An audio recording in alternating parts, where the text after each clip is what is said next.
welcome back to the stream. Thanks again for joining us. Today we are, of course, playing D&D Into the Unknown with Jeremy as our game master. Jeremy, take it away. Right. Thanks, everybody. I appreciate you coming and being on time. Me, importantly. Sometimes I am not the best at that, but 8 o'clock in the morning comes early. Last, we had you been given some choices about what we'd like to do for leveling up the tree, basically. So I'm going to go down a list of what I do know. If I remember correctly, Ash, you wanted to use the tome as your primary pick, and then the door, the workshop as your secondary, and then the set of books, the encyclopedias, as possible third. Right. Okay. Necra, you were thinking more the shield as your primary, the door as your secondary, so the alchemy lab, the workshop, and the fruit as a possible third. Okay. So Killam had a couple different thought patterns, ideas. I think your primary was the speak with animals ritual, bee speak ritual, and then the door as a secondary. Yeah, Callum's just thinking like what options benefit the most party members. And then that was actually all of us at once. Right. And that was prior to introducing the shield, I believe, idea. Okay, I guess I do have one question. The shield, did that benefit everybody or just whoever picked just it? The party, shall we say. It benefits the whole party. Yeah. Okay. Then yeah, but the shield could be on. But the Beast Speak ritual would help anybody in the community who had the ability to. So there's that. But with the shield, if you really wanted to, you could get. Well, I don't know. I don't know if you could get Beast Speak through the shield. I don't think so. Never mind. But, yes, for the feat, you could take the druid and magic initiate druid and get speak with animals. Okay, gotcha. Oh, that's right. Yeah. So you could do it that way through the shield, and then also get like 2 of the cantrips that the druids get and such. So there'd be like a 1 use per long rest kind of thing. Or you could also take Eldritch Adept and get beach speech that way, and then you can use it at will, I believe.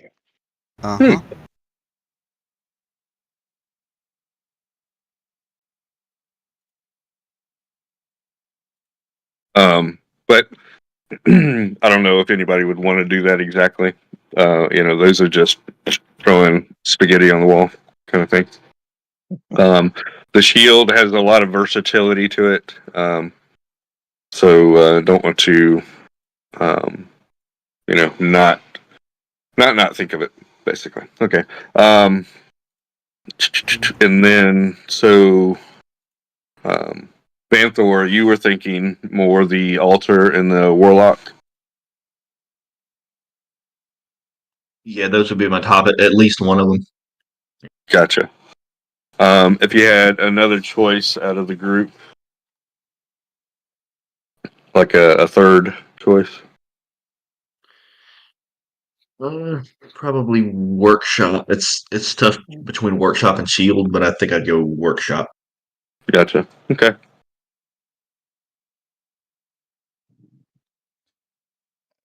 It sounds like the workshop is on everybody's list in some way, near the or within the top 3. Yeah, definitely.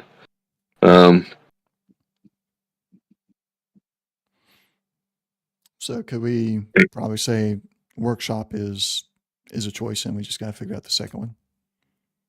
Yeah, pretty much. It looks like the workshop has like, at least second or third on everybody's list. Second on everybody, and then third for Banthor.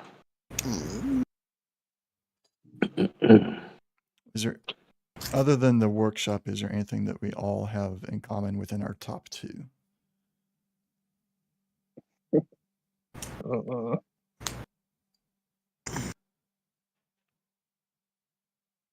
Um,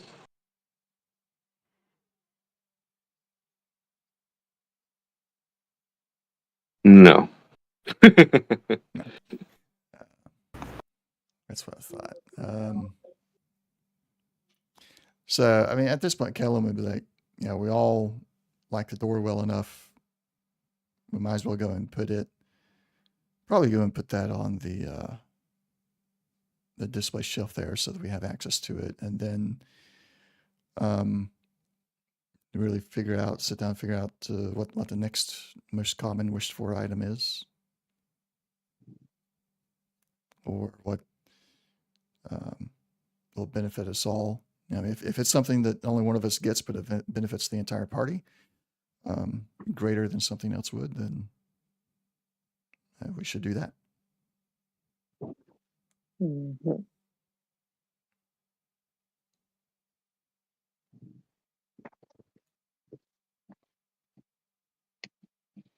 Mm.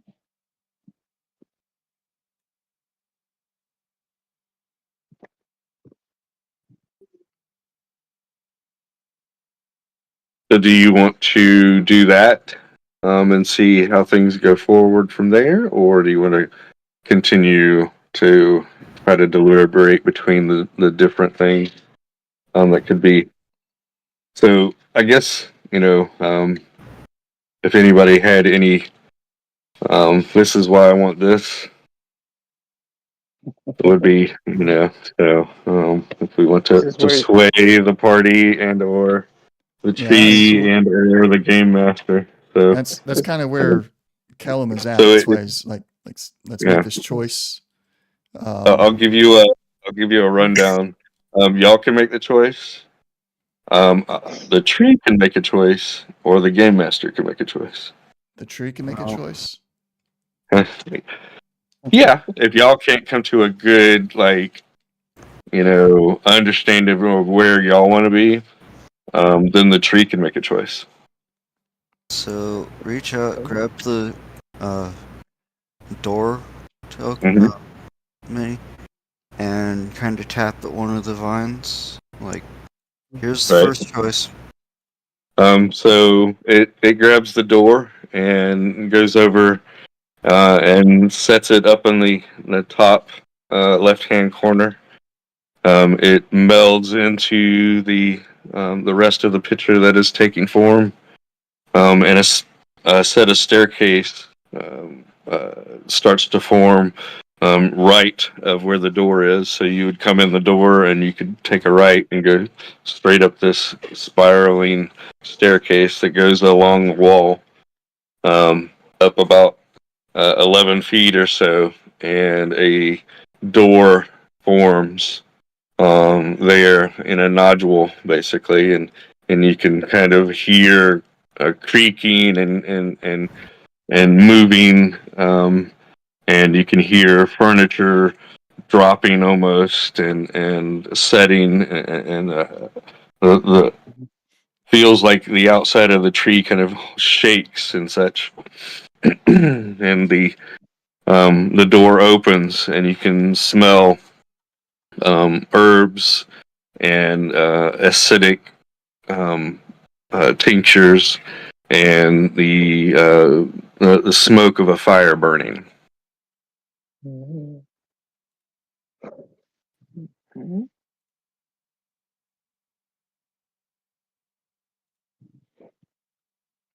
Nice.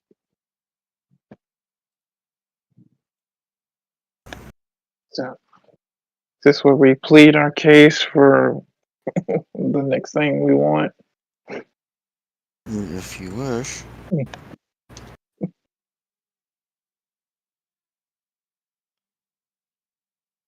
I feel that the three soldiers, the warlocks, and the altar would be best. We could funnel power into the tree, get it strong again.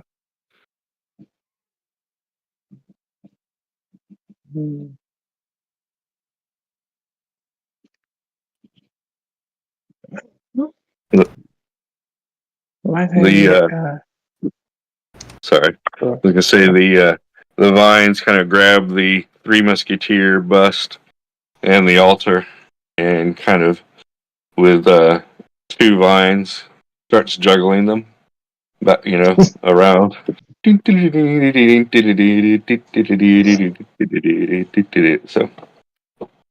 go ahead, Ash. Well, like I said, Ash would would plead for the tome. This was discussed before with some. My thing with the tome is, although it benefits one, if that one is kind of the buffer, heal, debuff, I think it benefits, which is what Ash is. I know my place in the group, and I'm pretty much going to be playing the supporter, and I think that tome would help out. The way I try to explain it to our GM before is the tome, like the encyclopedias, are kind of like a seed. The sooner you plant it and it grows, the sooner you can benefit from it.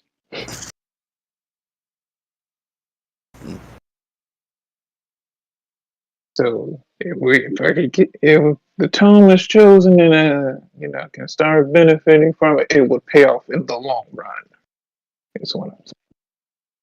Yeah. So with that, it takes to get the benefits from it. It takes downtime to read the book and do the studies and things from it.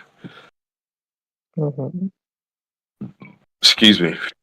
So basically, you get XP or knowledge per day kind of use of downtime. So it does help, but it's not like bing. You're not taking an XP potion or something like that. Yeah, that's what I'm saying. That's why I say it takes an investment and it takes time.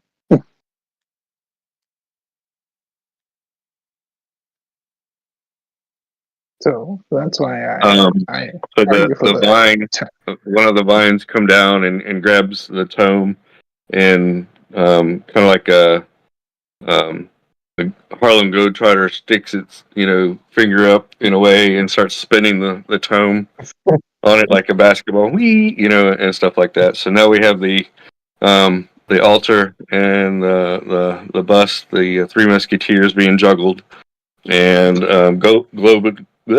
Harlem Globetrotter basketball, the tome, and spinning around just on one vine. That's my argument for the tone. Anyone else?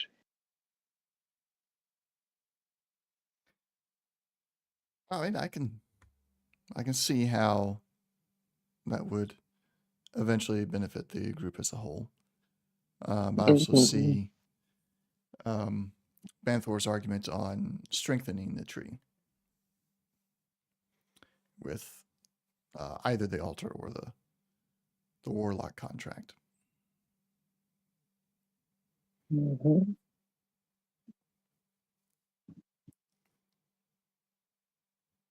So for me, between the two, well, I suppose the three, but the two arguments for the two versions, kind of a coin flip, because we are looking to survive ourselves, but we're also looking to strengthen the tree.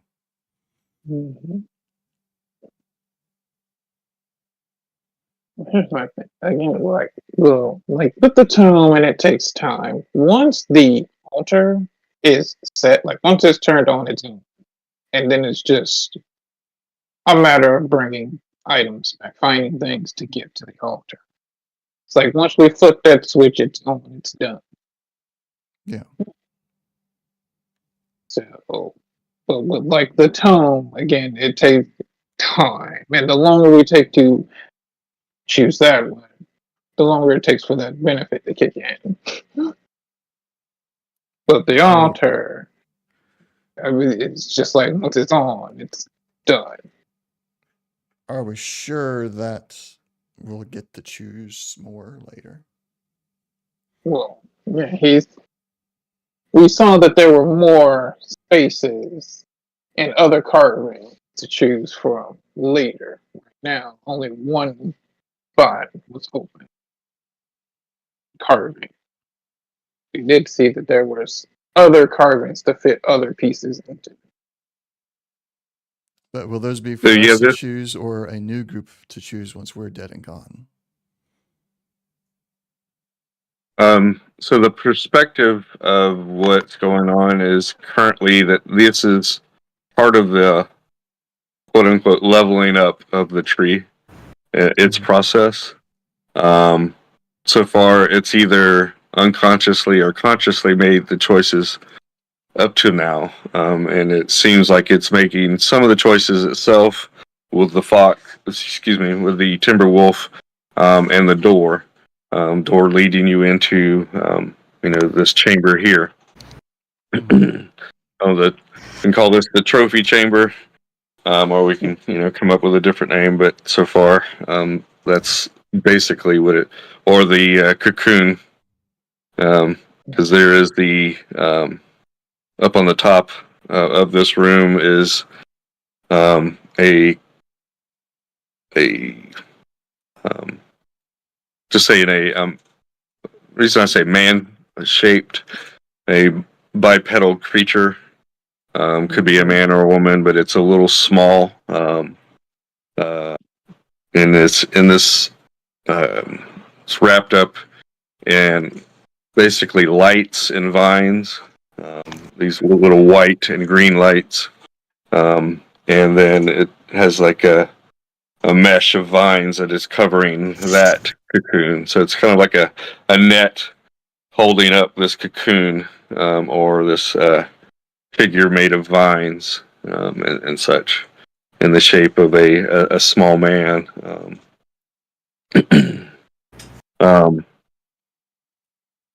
So we can, I haven't decided if I'm calling it the trophy room or something different yet. But right now we'll just call it the trophy room. And so basically, these are the trophies of its life that it's put together, its powers. Just like a character has certain feature that happens. So eventually, it will have the opportunity to do more of these. So far, you've seen that it's every time it's done this, it's basically had about three, without using a better word, 3 points worth of attributes added. Some are like a medium and a small thing, or 3 small things. This time, it's basically like a milestone, 5th level almost, shall we say. And there's 5 points worth of attributes being added. The wolf being a medium size, and then door being a small. And then we placed in this other second small door leading to the workstation. So we have one more space to put in there. And then there's a future of, 4 different levels and another milestone, another 4 levels, and then another milestone. So it looks like it can go up to quote unquote level 15 through that process. So just And then it has normal areas, and then a large area, normal areas, and then a large area.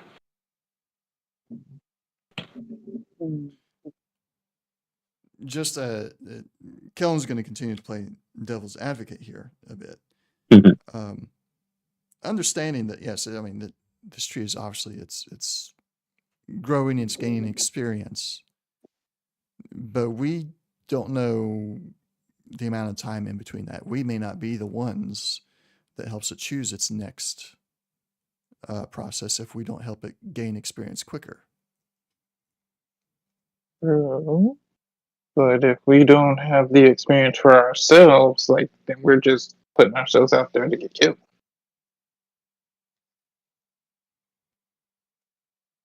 Like we also need to make sure we grow in experience, especially for some of us that are more squishier than others.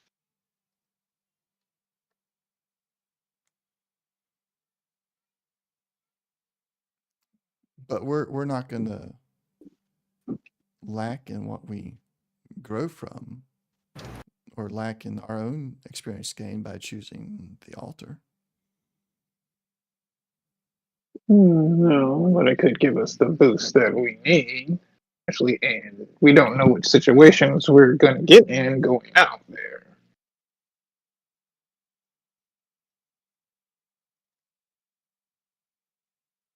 Like it's unknown.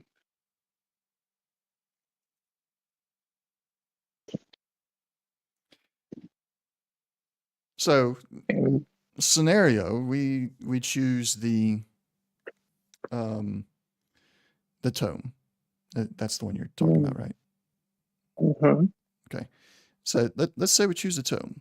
And as you say, it is a choose it now, it grows over time. And we encounter something that, even with the tome, because it's still early, we can't overcome it and we are defeated.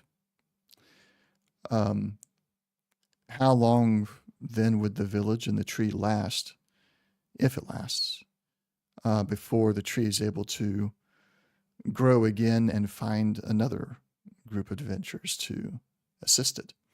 Whereas if we're in the same scenario, but instead we chose the altar and we're able to feed it some before we are defeated, we have now shortened the amount of time it needs, or the amount of time that it'll take for the tree to be able to find its new champions. You're assuming that we're going to be able to go out there and find things to feed the tree, the altar. First of all, if you're going with that logic, Well, how I mean, will it we could be the be able altar to? or the warlocks. And the Okay, warlock going part, with the war. we're definitely feeding it. It takes at least three. It wants at least three to take the warlock. So if only one person is going for the warlock, then wouldn't that also slowly be feeding the tree? Not one versus three chosen. Well, do we only have one person willing to be warlock? Oh, I'll take the So, warlock. so far, Oath. it's only Banthar who said anything about me accepting the warlock. I'm I'm willing to do it if that's what it takes to help the tree. So we got at least two there. So I don't think we're going to have any trouble with, like, if we chose warlock, we would find those that are willing to do it. Enough of us would choose to do that, I think. But can I roll a perception to see what's happening there, GM? What's happening where? Sorry. In chat, there is. Oh. My In Roll20 chat. so that's what it is. I wasn't looking at Roll20. Actually, I was looking at something else. So, why is it not doing it? There we go.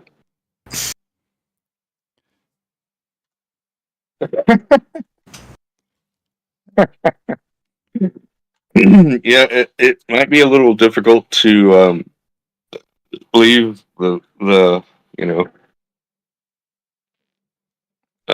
the room per se without somebody noticing. Who's trying to leave the room? Oh, it's Necro, isn't Yeah, it's Necro. Oh, yeah. Necra says, "Sneak out and find Maxie." it? I'm sitting there. I'm trying to role play with with Z here, and I just see that chat come up. I'm like, oh, Necra. Of course. Say, geez, Necro, this is important. He thinks he can get away with it by putting a chat, and nobody realizes. No, actually, I was trying not to interrupt. That was all it was. So you get up from the table and start to walk towards the door, Necra? Uh-huh. Necro, this is important. Where are you going?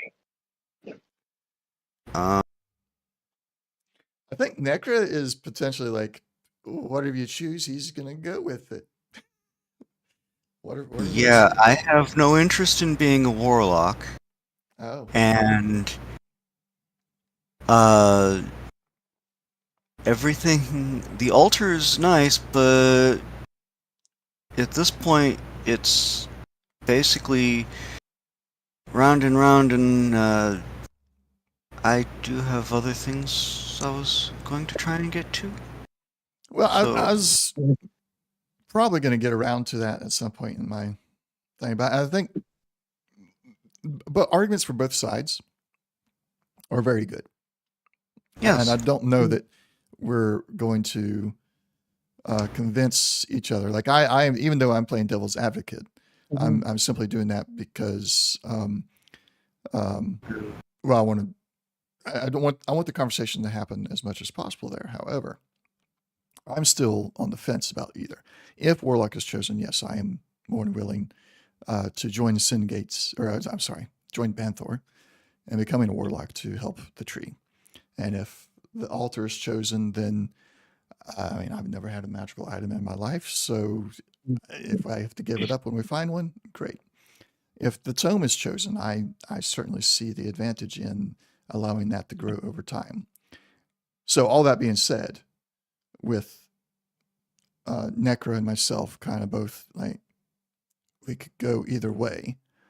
And it's really down to Banthor's motivations and Ashura's motivations. Perhaps we should bring this to a vote. And for that, you will need to stay here, Necra. You and I will just flip a coin in secret and vote one way or the other. And if we end up with a tied vote, like 2-2, then we let the tree decide. And of course, the first vote's going to be, well, do we go for the individual aspect that will help us in the long run, or go for the immediate assistance to the tree now? And then if the immediate assistance is chosen, then we'll go to a further vote.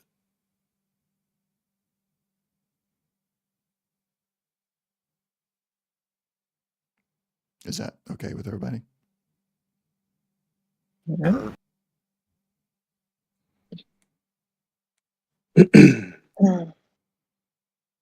So the vines stop juggling and spinning, and pretty much gathers all the rest of the items, and kind of pushes them in a way to the side, kind of next to Banthor and Kellum, and the three are placed in the center, and kind of like, moved around as if somebody's kind of looking at them, and sets down different perspectives, not all the same, is this three different individuals are looking at them, kind of, just tilting them and set them down in a circle in the middle of the table. And then pushes the three over towards Banthor.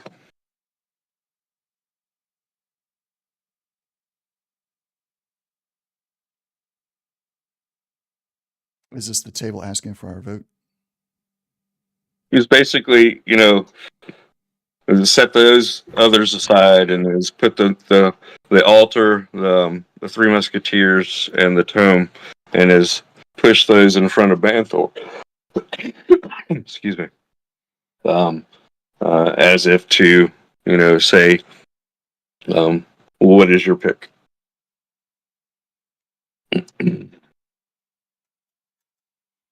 And GM says, sorry to put you in the hot spot first. Mhm.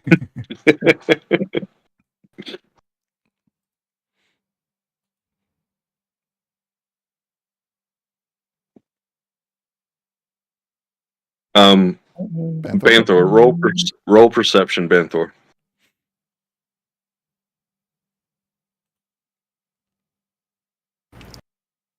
Did he get called away for reasons?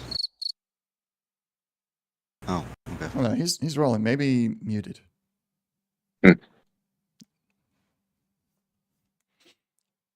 Okay. From your perspective, the Three Musketeers seem to be pushed forward just a hair closer to you than the rest of them.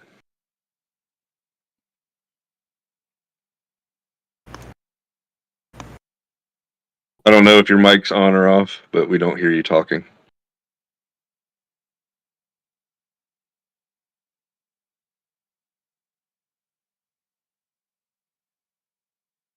No,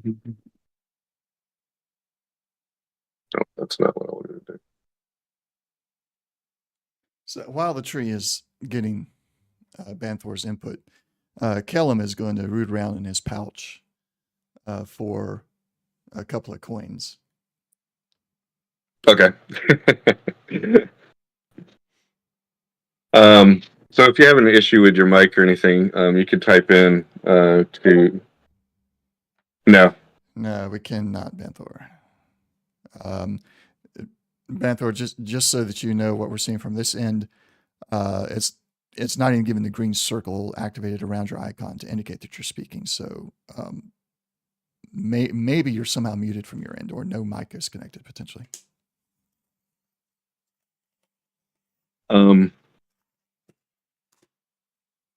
So if you want to, you could type into Roll20. That being said, we can go to somebody else. I think that the tree was basically just wanted to see what you had to say first, I would say.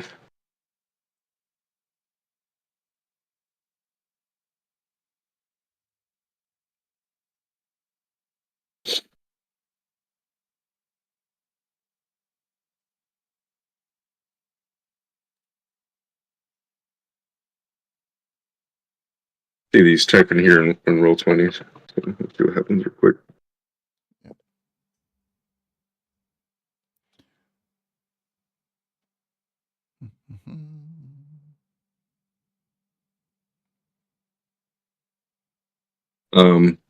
I think the only character that has tools is Banthor. Has the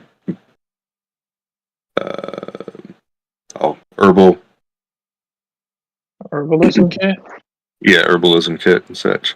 And then, well, technically, we have the bagpipes for Kellum. I don't know if y'all two have anything else.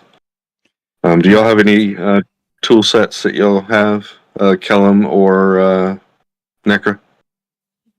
Just my bagpipes. Well, I don't have the tool set, but I have the proficiency for You mean proficiency in something? Yeah, I under have tools. proficiency in an instrument, but I don't have one. What's the instrument? Or is it a placeholder until you figure that out? I mean, probably a lyre or lute. Yes, we can hear Mm, Oh, there it goes. Got it. maybe. So if anybody was talking over you earlier, we all apologize. We just didn't hear you. What was the last thing you heard me say? Wow.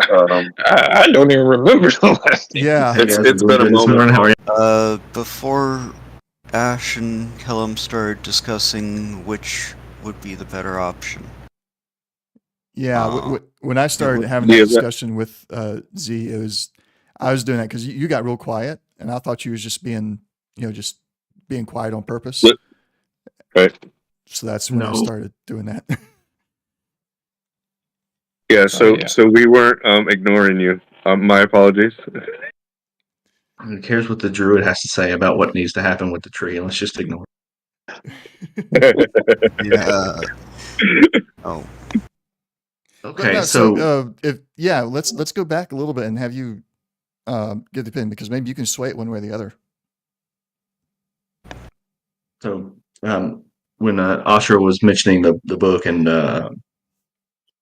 getting stronger, that kind of made me think. Well, being able to funnel stuff into the tree would make it stronger, but on the other end, if we fall, we couldn't exactly keep helping the tree.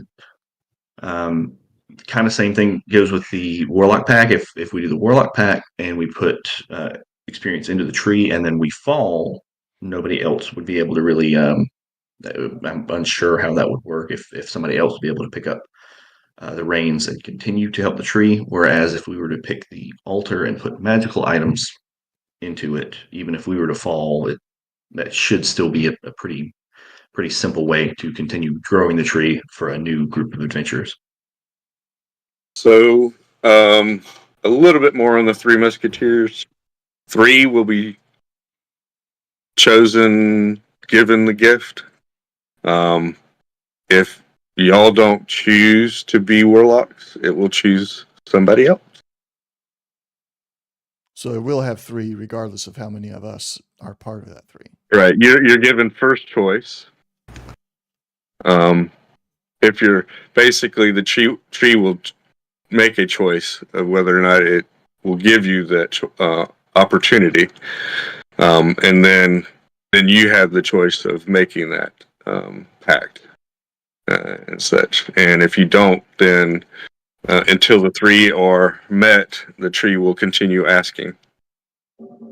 So if only 2 people want the warlock pack, then a third person outside of the group will be asked. Or if only 1 person wants the warlock pack, then 2 people outside of the group will be chosen, and so on and so forth. How does it handle if I'm sorry if you said it already, but how does it handle if one of us falls, or if the third person is not one of us? It has 3 positions for that. So it has the basically spend bonus action and move it to the next.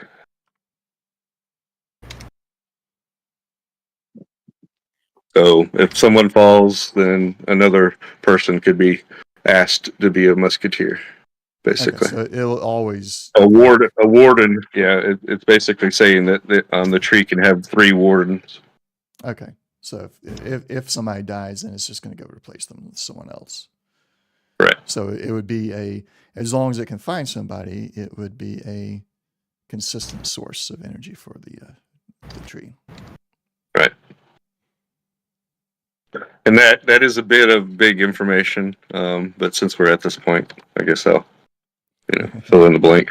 We've been in the tree long enough. It's now telepathically communicating with us with a big booming. You're examining the situation more, and you're getting more understanding, and such. So yeah, it might be a telepathic bond that is coming through you. Magic going. And such. So,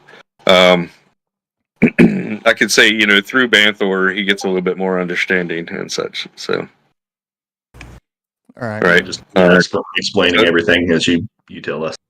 Right. So, yeah, and just like Necra just pointed out, Cerebella, Fina also has a bond with the tree and such. So, without meta, it would go to her next.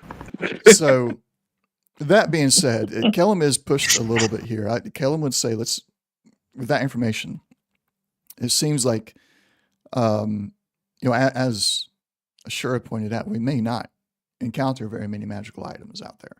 So it's not a sure thing.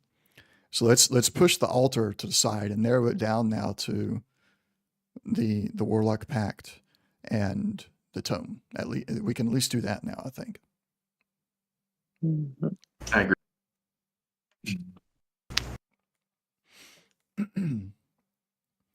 And then it comes down to, well, are we sure that if we take the tome, that we'll survive long enough to get the next upgrade so that we can create a consistent energy draw for the tree? Because right now, I would say the excuse me, the energy draw it's getting from the Guardians of the Forest, the three beasts, is not a lot, because it's, how long have we been around and the tree hasn't chosen any champions, it hasn't grown,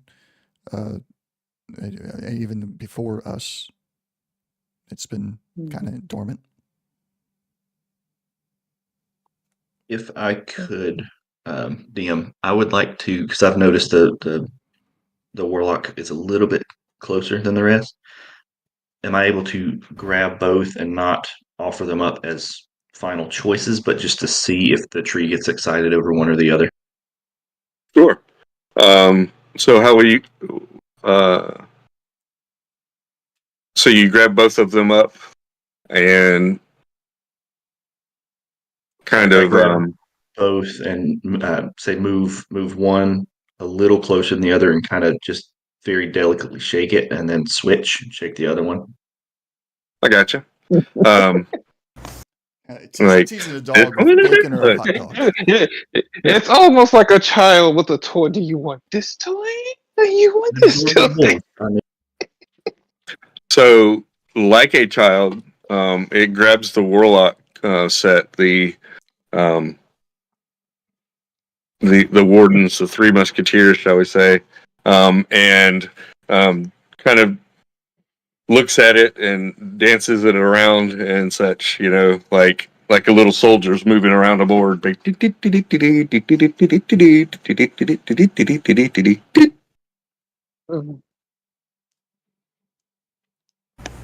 I pat one of the vines because it's adorable. It kind of curls up and does a little mew. Oh my god! Well, I believe we know what the tree would want.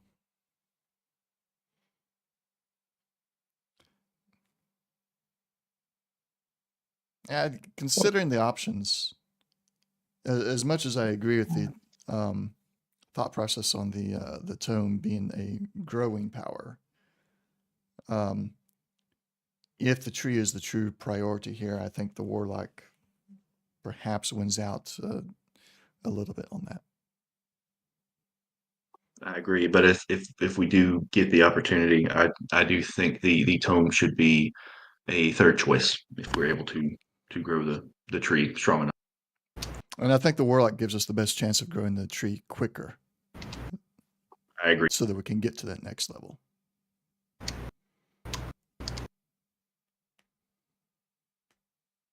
A couple of the vines grab the bust, the tree wardens, and kind of spins them around, and it goes up to Necra as he's standing over there, and kind of as if the bust had a face, it just kind of cocks it to the side, like looking at Necra, like a dog would, kind of, and just shakes its head in a way.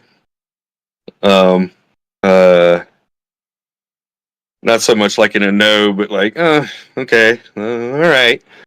And then goes over to Ash and just like turns this head on the way sideways, kind of like a aww. And you see two other little vines kind of make a shoulders, and it kind of shrugs its shoulders, kind of thing. And comes over to Kellum and looks around, looks in your ear, looks up your nose, Oh goodness. kind of thing. It like gets in your face, you know. Hmm. And then goes over and sets the bust down in front of Banthor, like right in front of you, and kind of with one of the vines, just kind of gives it a tap on the head and moves away. I grab the bust and look at everybody like, what do y'all?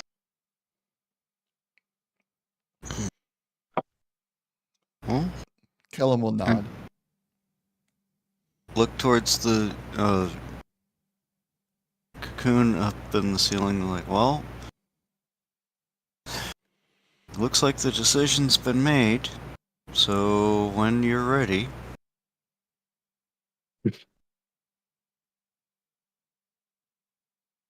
Not sure. Are you okay with this? Mhm. Yeah, she looks disappointed, but yeah, she's not going to go against the group.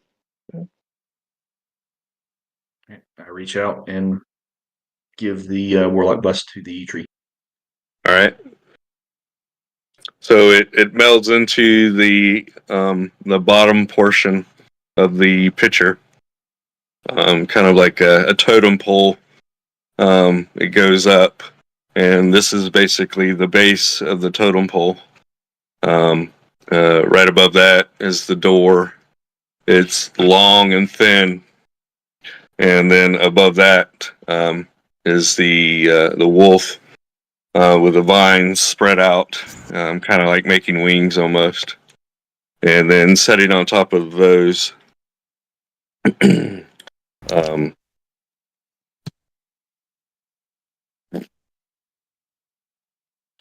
brain just stopped. Workroom? Yeah, there we go. Is the other door for the workroom on top and such, and you can see the door slightly ajar and whiffs of smoke coming out from the door and such. So it's made kind of like a totem pole out of these different things. So game. So wait a second. So two vines come out, and well, actually, three vines come out. One goes to Kellum, one goes to Banthor, and the other one goes up to Ash. They wrap around your right arm and kind of start to slowly pull you together, your arms up together.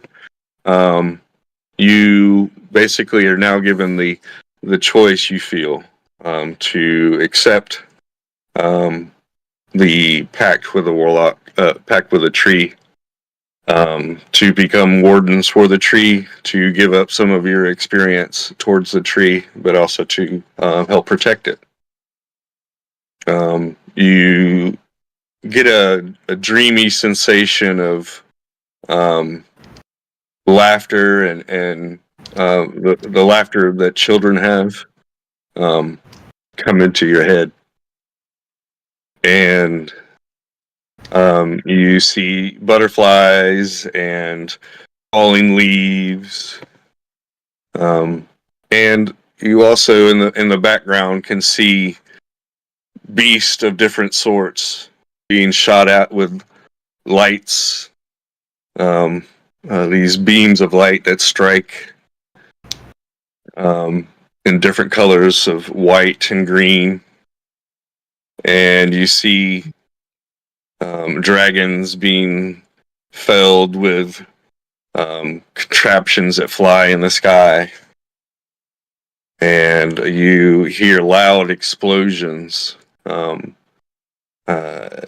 the background, and you see, like hordes of zombies falling and stuff, and they're being hit by these projectiles, like needles or something, flying out towards them and dropping them and such. And it looks like it's a these tall buildings and such to give you a out of character perspective.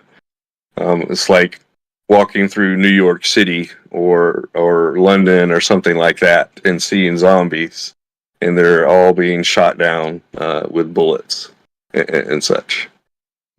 So there's a very strange backdrop that doesn't fit your world perspective is also there behind all of that. This is so I'll just go one character at a time. Banthor, would you accept the gift and the burden of being a warden for the tree? I raise my head up high with pride and nod. Okay. It lifts your arm. It grabs your primary weapon. I forgot what it is. I'm not looking at your character. Okay, and lifts your right arm up in the air, and the vine is basically made like an armband that goes around your wrist, down all the way down to your elbow, and the vine starts to glow this green color. And thorns do appear around it and kind of pierce your skin a little bit, and you can see this green tattoo being formed on your arm. Kellum, it basically gives you the same choice if you wish to become a warden for the tree and to accept the pact. Well, first I say, what in the world have I gotten myself into? This power sounds cool, so I will accept. Okay. So it does the same thing. The vines start to turn green, glow green. Thorns come in and start to basically put this green tattoo on your skin and such. Looks pretty cool on the backdrop of your dark skin and such. It has this green glow to it. It's not just green, but it kind of glows and is pulsating. It goes up to you, Ash, and the same thing. Do you accept the pact with the tree to become a warden, or will you pass it on to someone else? She's looking and she kind of sees the other two, and regrettably but respectively, she pulls her hand back, like her arm. Okay. Back. I was going to say, Kellum is not at all going to give you a look of you better do it or anything. Kellum's just going to be focused on himself, so don't feel any pressure from Kellum. I give a look of acceptance, like, you do you. Yeah. She pulls her hand back and shakes her head no. Okay. The vines collectively kind of gather around and go up to Necra and just kind of give a bow and shake its head and pull back. And the tree is throwing some shade at Necra. Okay. So Necro holds up a hand of like, wait one, and goes to try and find Sarah Bellafina. Okay. Like, go ahead. And tries to find her, and if she can see the door, fine. If she can't, well, there's always just pull her through. So you actually go out the door and you can see that Sarah Bellafina is right there. And she's looking at you as you open the door. And she gasps, as in, like, when she sees you, and looks around real quick and pushes you through the door. Uh-huh. And steps into the chamber. I gesture to the vine, like, hey. She looks around the room and she goes, I heard something. It was like birds or wind, and this is beautiful. Wow, what is this? The next stage for the tree.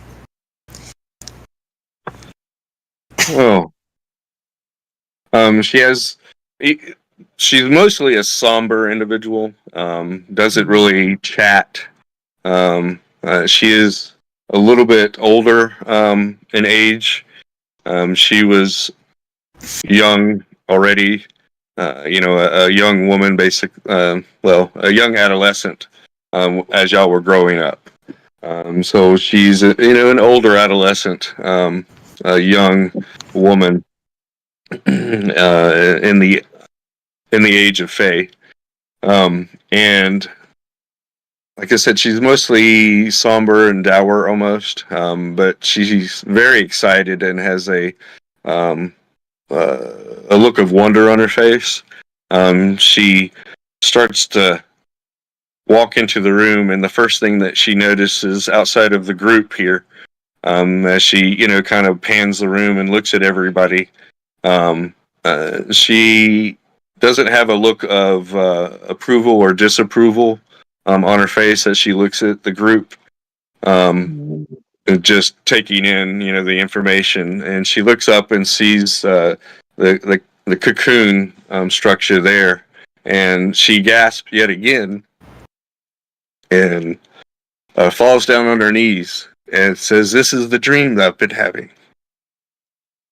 And she reaches out with both of her arms, and the vines wrap around them, grabbing the right arm and starting to put the tattoo in almost immediately without any hesitation.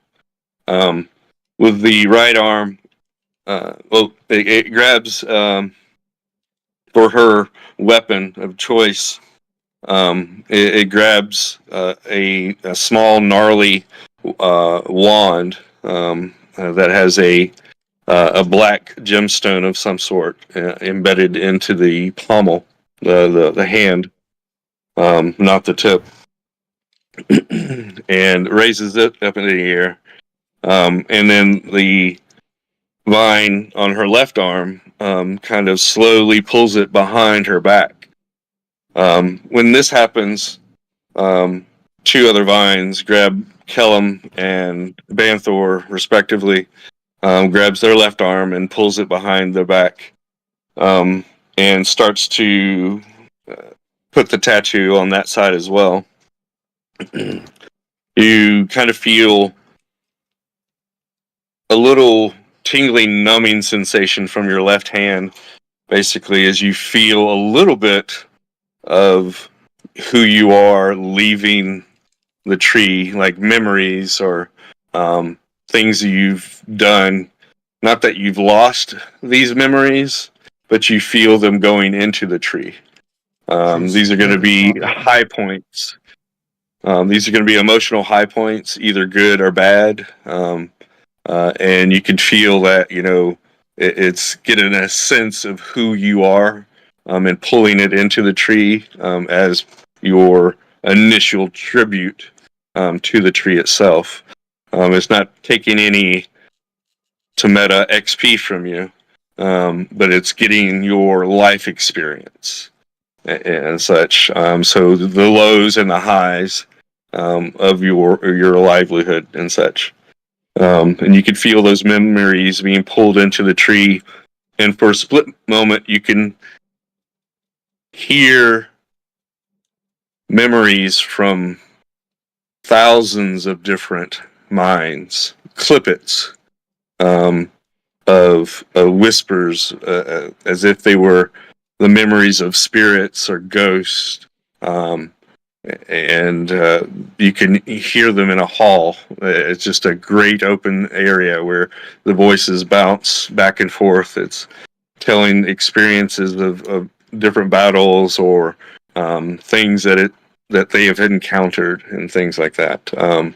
So for a moment, you get a sense that there's a great hall of memories or spirits that is wrapped up into this tree.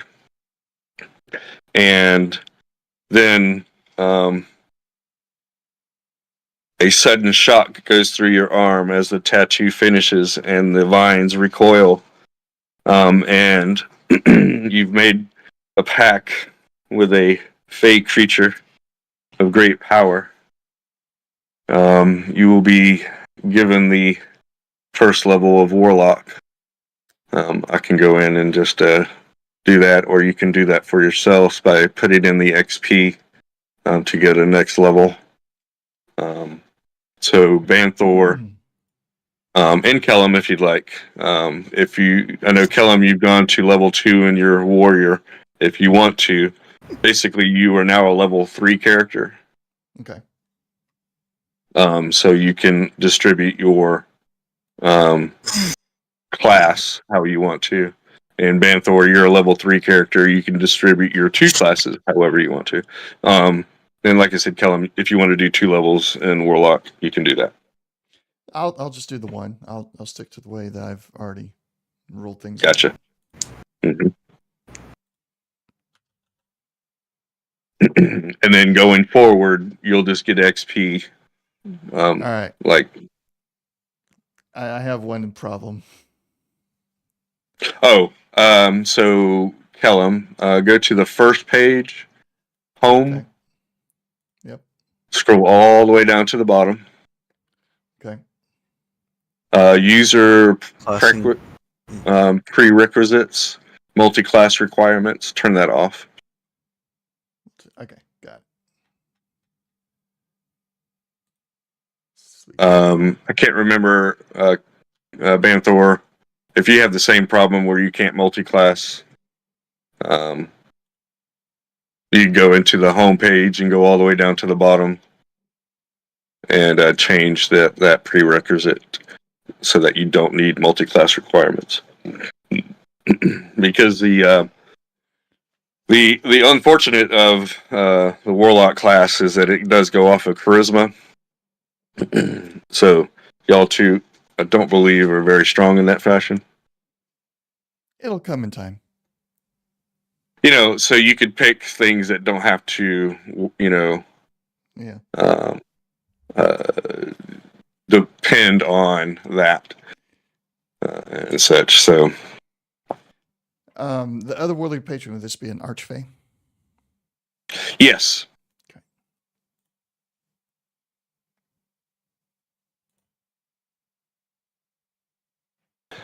Also, when you're rewarded XP, 25 of that will be. Well, I'll go ahead and take 25 off of that before I give it to you. So, Okay. if the party gets 300, you'll get 225. Well, excuse me, that's not right. If you, as an individual, 75. so if the party got 1,200, there we go. You and the other people will get 300, and you would get 225. There we go. It's 75. It's 25% of the.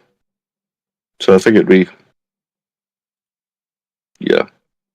225. Yeah. Not 25 XP, but 25%. Okay. Yeah. It's a dig.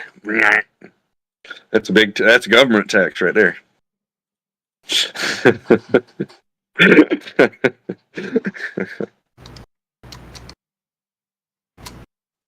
I have not used D&D Beyond before. I might need some help leveling up. Sure. Okay. Let me go to that page. So, at the bottom of Druid on class, that page is add another class. So I'm on the character sheet right now. Okay. If you want, I can at least so go into the anvil. And then that should bring up the home race class abilities. Do you see that? Okay. And then at the bottom of that page would be add another class, and you go to Warlock.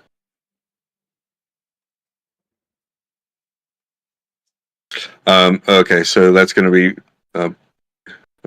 Hold on, let me do something real quick. Oh, I can go in and I'll turn that off. All right. So refresh, and it should help you out with that. Yeah. Okay.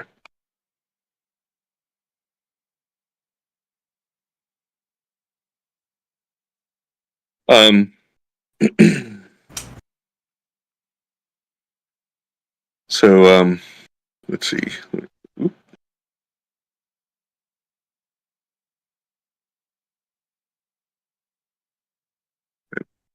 So do I manually just set my level? Because it says level 1, but it says I've got 2 levels to work.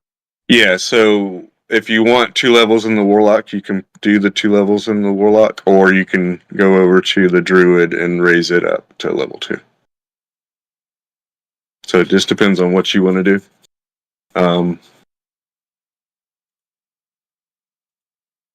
So if you wanted to stay heavy in the Druid, or give a good kick into the Warlock, it just has however you want to do that. Level 2 in Warlock is kind of nice, so. But level 2 in Druid is nice as well. Level 3 in Druid is great. So it just... Yeah, I can go more heavy into Druid. Okay, so you just look at these individually and pick. Yeah, patrons. just like with the Druid. And then with the Druid, when it changes, you'll have a few things that change in that.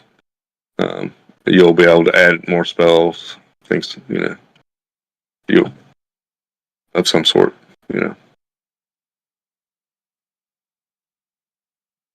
Okay, I should be able to take it from here. Thank you. All right.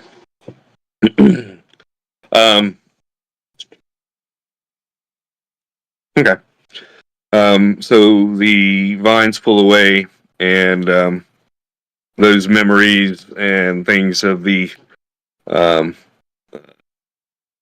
weird vision and the well of souls, basically. These memories or spirits of others that pulls away from you, and your consciousness is basically set back here with the group. Sarah Bellafina looks at you and says, "How long have you known about this? How long? Where did this room come from? I've never seen the door before today."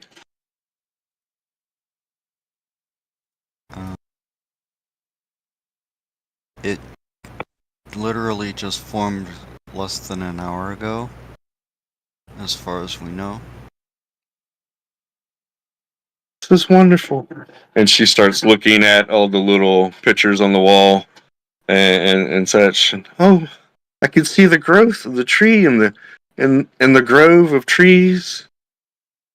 Oh, it has the stag and the panther. Oh my goodness. Father is so not happy. You should hear him. Why? Because we were chosen to be worthy and he wasn't? No, he's giving the druids a lashing. Wait, which one is her father? Willie Nelson there. Yeah, 10. Let's see how 10th. So he was the village leader. The village leader. He was the one that came out and blew the horn to recall the 2 hunting parties. Oh, that's right. You weren't here for the episode. I did talk to you about that, but yeah, you weren't here for the episode, so we kind of just talked about that shortly there, Callum. Sorry about that. What's his name? Tenneth? Tenneth. Well, Tanyth. Tenneth. Okay. Tanya. NPC. And then Sarah Bellafina is his daughter.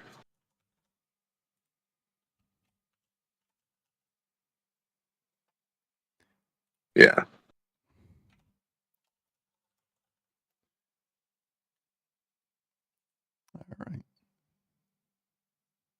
All right, so I'll take back the comment I mentioned if my character would actually know about that, because he's not the one that is all go kill the guardians.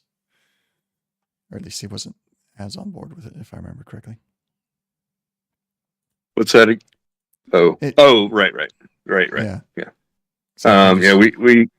Yeah. So yeah, Tanith. So basically, the group went outside to stop the hunt. Tanith heard what was going on, blew the horn, and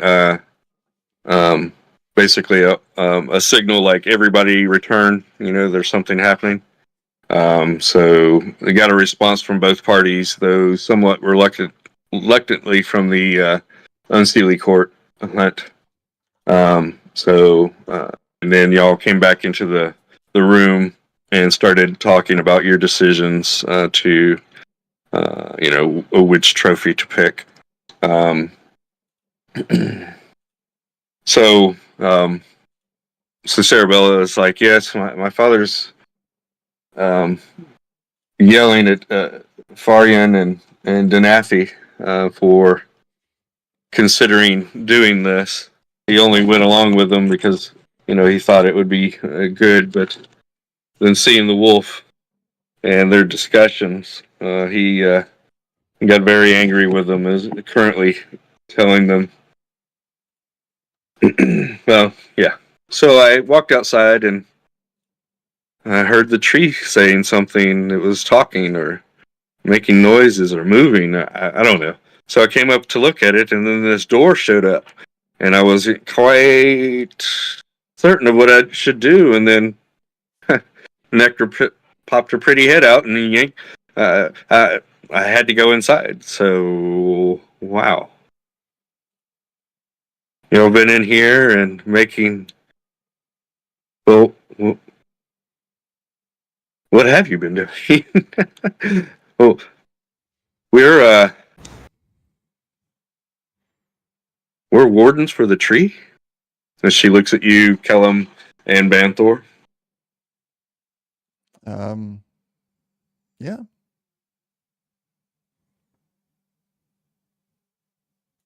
The tree Have y'all been- chosen us to be its protectors and tasks us with funneling energy into it to hasten its regrowth. Yes, it's been so quiet. As a child, I remember hanging out with it and things. Only vague memories, but after the demon came and killed so many people, my mother, the tree went silent for so many years. It's so great to hear it again. I've been praying for it and to it as long as I can remember. This feels good. Wow. And her eyes kind of light up from flash green for a moment, and her arm band on her right hand glows, and she gets a green ball of flickering energy in her hand. What do I do with this? Kellum And she quickly kind of stands looks around the behind her. room. What's that? Kellum quickly just sidesteps and gets behind her, so he's out of the way of fire. So she And has the door.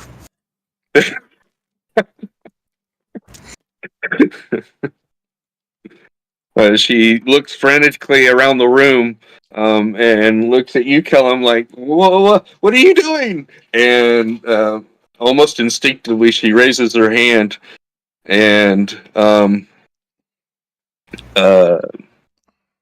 Banthor, I need you to roll a perception check. What's your? Well, no. Well, you're a passive perception of 15. She's about to throw something at you. You instinctively grab your shield or duck. I'm going to go with the shield and just Okay. go, whoa. Easy. You grab your shield and whoa, as she throws a oh crap. Eldritch Eldritch Blast. Thank you. A green Eldritch Blast at your shield. It strikes it and pushes you back slightly, as you can feel the force of it. It feels pretty strong.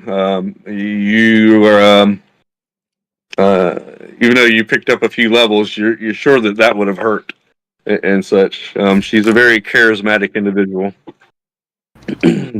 And she runs over to you and looks at you and looks at the shield and goes, "I'm so sorry. It just the idea came to me and wow, that was strong. It nearly broke your shield. I can get my father to make you another one. I know he has the resources. He'll tell the blacksmith to do it. I'm so sorry." And she kind of gushes over the situation for a while, and such. Nobody's harmed, so it's quite all right. Maybe I can get this reinforced. I'm quite fond of this shield in particular. Okay, yeah. Just tell the blacksmith. If he has any problems, tell him to come to me. Well, I might even go. I'll talk to him first. Okay. Wow. Kellum So will now what? usher her towards the door. Yeah, you go take care of that. We have some other things we need to discuss. So Necra, shortly after you walk outside to run from the Eldritch Blast, you see a large group of people have gathered. Majority of the village has gathered and started to ogle the timber wolf. They're looking at it. Some of the braver souls and younger individuals have actually walked up to it and started touching it and things. Sarabella pops out the door and sees everybody and goes, "He is so beautiful." And the stools around the table kind of start to slide into the floor. And the table kind of melds away as well. And the lights in the room that were kind of bright start to dim.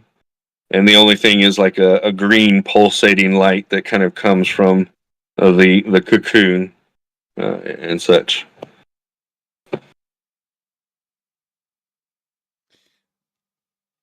I guess that's a cue to leave.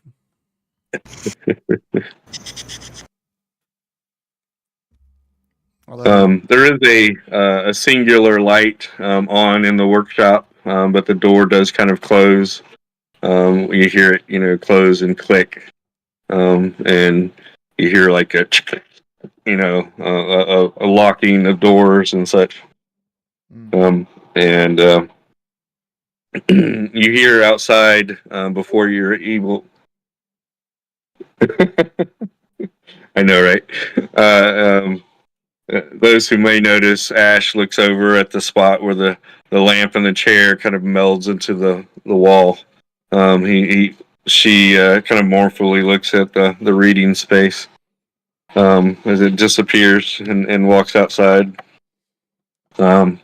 You notice a group of people have gathered around the wolf. Excuse me, and you may notice, Kellum, I think you would notice more. There's a lack of people around the elder's house, as you can hear yelling from one individual, male, inside and such. It doesn't seem violent, but it is loud. You can't really hear the words per se, but you get the gist that from what Sarabella said, that this may be the village elder ripping the two druids a new one. Okay. Refresh my memory. I don't think we have, but have we talked to the elders about the what was it, the griffin that we encountered? No. Manticore. Manticore, yeah. I don't think the Manticore hasn't really been mentioned. Okay. I'll kind of like gather our small group together. I was like, it seems like we're really just going to be in this together for some time.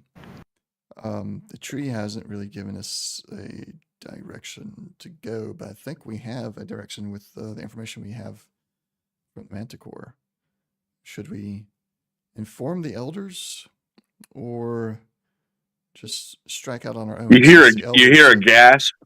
To cut you off, you hear a gasp from the crowd, and some of the people that were closest to the wolf yelp louder, and you can hear them scurrying away.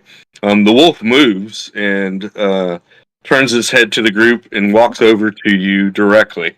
Your group as you're standing there. This is a large creature. So the shoulders are probably 6 foot or so high, Oh, goodness. and such.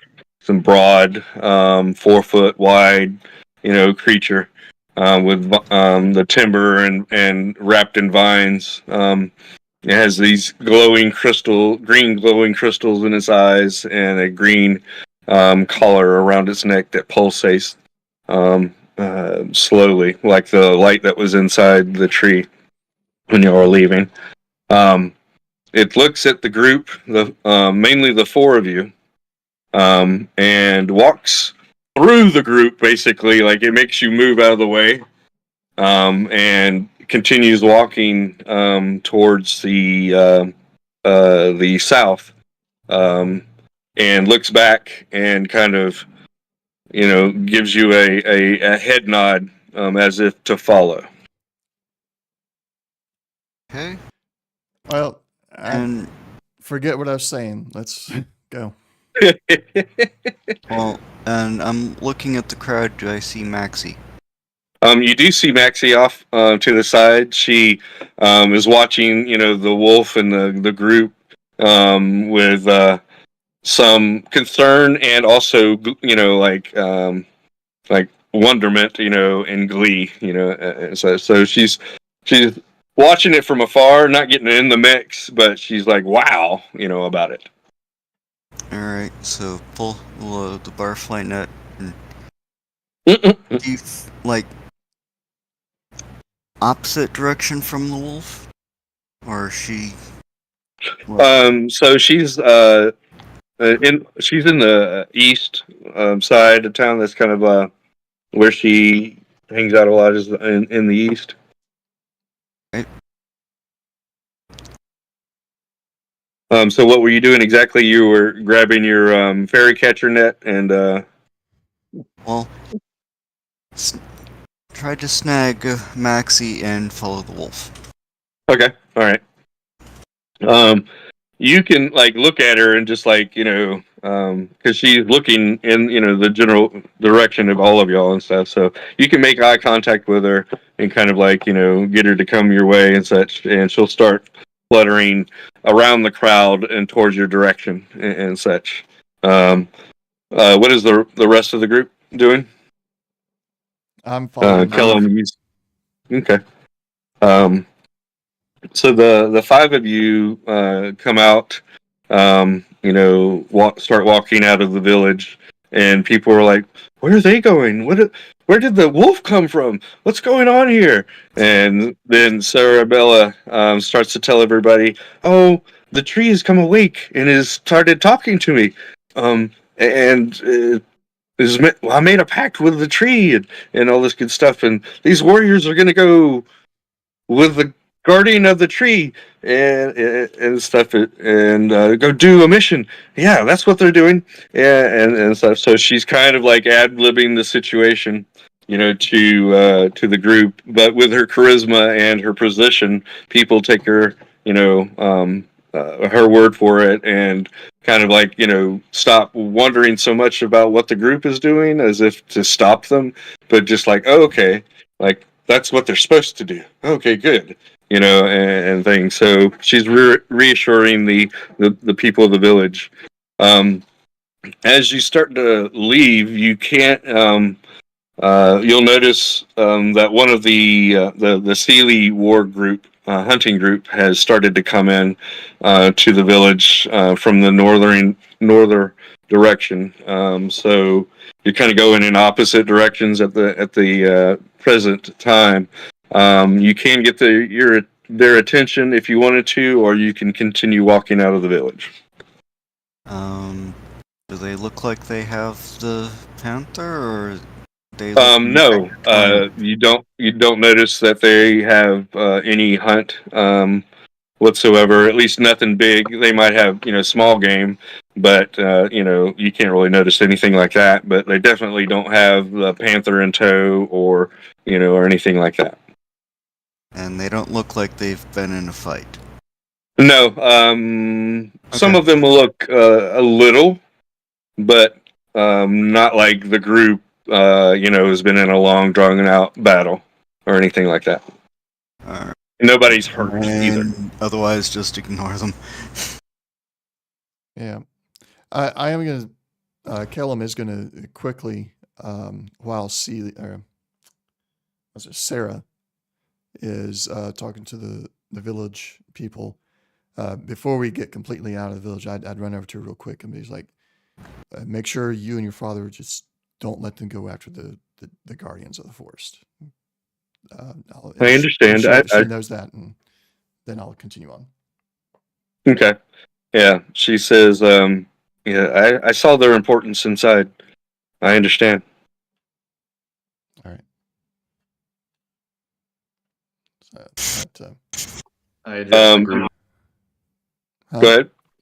I address the group and just go, I know I should probably be over there with the other druids getting chewed out, but following this wolf is more important, yes? I do believe that's the archdruids getting themselves reamed. You're just an acolyte, so... Yeah. Couldn't hear too well. Well, good to know. But as any plumber knows, pipes go downstream. Mm-hmm. It all flows down. Well, let's get him out of here before it flows down to him, because... I'm just gonna kind of position myself, have somebody between me and that hole debacle. Gotcha. So with this, the group forms like almost a semicircle wall, that keeps you kind of shielded from the any view from the village itself. Maxie starts to flutter around and goes, "What is going on?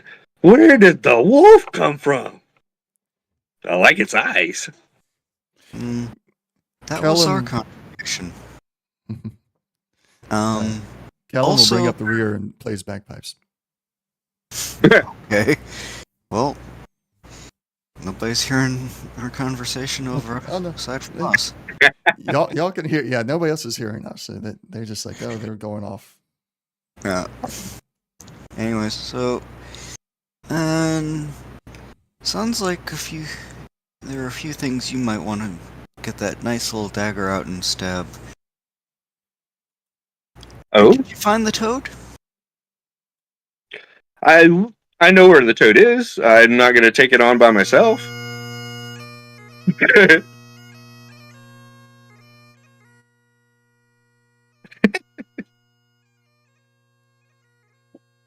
Nice. Bagpipes in the background. Yeah, if it's too loud, I got it turned down pretty low. Actually, it's a little too quiet. Yeah, there you go. Yeah. Right there. Right there. Right there. Okay. Anyways, but yeah, basically start like, all right. So what was that thing again? And about rogue things. Oh, okay. So how do you sneak up on people, or where do you find their weak spots, kind of thing? Is that Basically, yeah. Okay. So oh, you want to learn how to do that? That's real fun. I like sneaking up on people and digging them real good in the kidneys. They're right about here, and she kind of jabs you with her finger, kind of making a dagger kind of look, and jabs you right there. Or if you cut them right here, underneath her, right here at the armpit, they bleed real quick there. And of course, you can cut them, and so she'll just start babbling on about places and ways to, fend this way, and then you get to jig them this way, or things like that.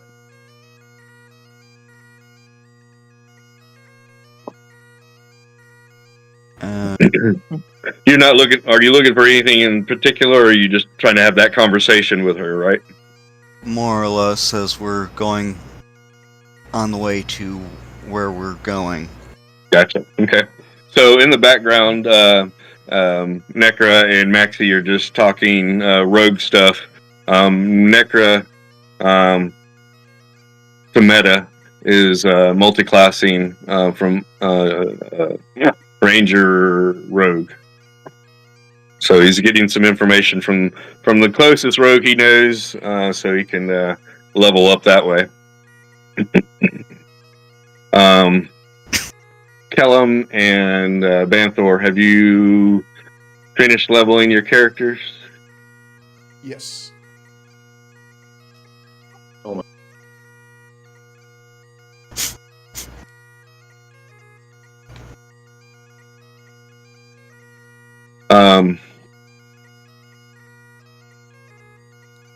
Gotcha. Create. Mage hand.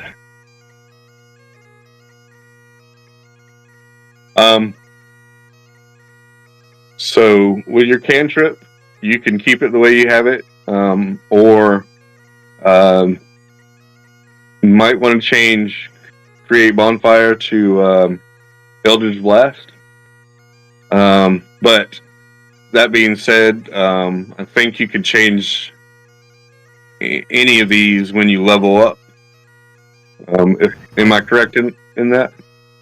You can change your spells when you level up. Swap You them out. I think so. can swap spells, but cantrips can only be swapped at ASI levels.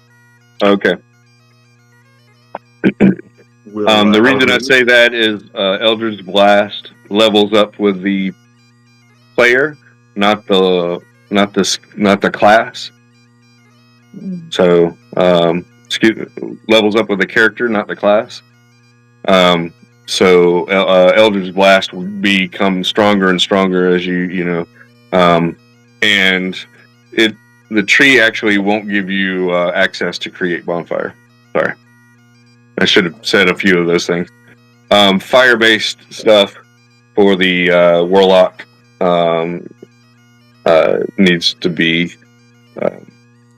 The tree has a vulnerability to fire. So it just doesn't like the idea of it. Fair enough. At higher levels, we can have when the tree really respects and trusts you, we can have conversations about fire. But until then, fire is right out. What about Green Flame Blade? That's different. It's not a actual flame. Not a fire, per se. Okay. Will Eldritch Blast use Wisdom for me? Oh, yeah, so I guess there is that. Yeah, so, no. Technically, it won't. Whew, got the -1. That is why we were like, ooh, Warlock is going to be rough for you and Kellum. And such. So if we foresee it being too rough, we could just, we got the one level. That's enough to keep the tree going. I think that's right. Play wise, there is that. Kind of use it as a utility and such. So, I do understand if you don't want to use Eldritch Blast in that fashion. I did forget about that. So, and then I can't remember. At first level, do you get a spell in Warlock? You're supposed to get 2. Get 2 spells. Okay. All right. So so you're able to pick out 2 spells in the Warlock as well. Let's see. First two first level spells. There we go. Dang it, keep doing that. That was different.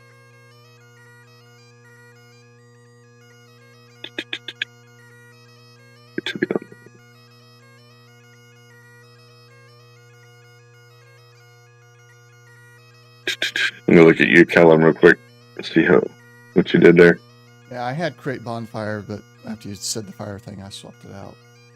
Yeah, sorry about that. I should have said that firsthand. So.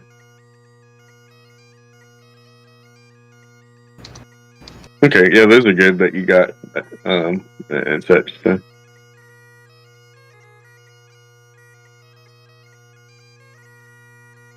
Yeah, I see you using one of those more so than the other.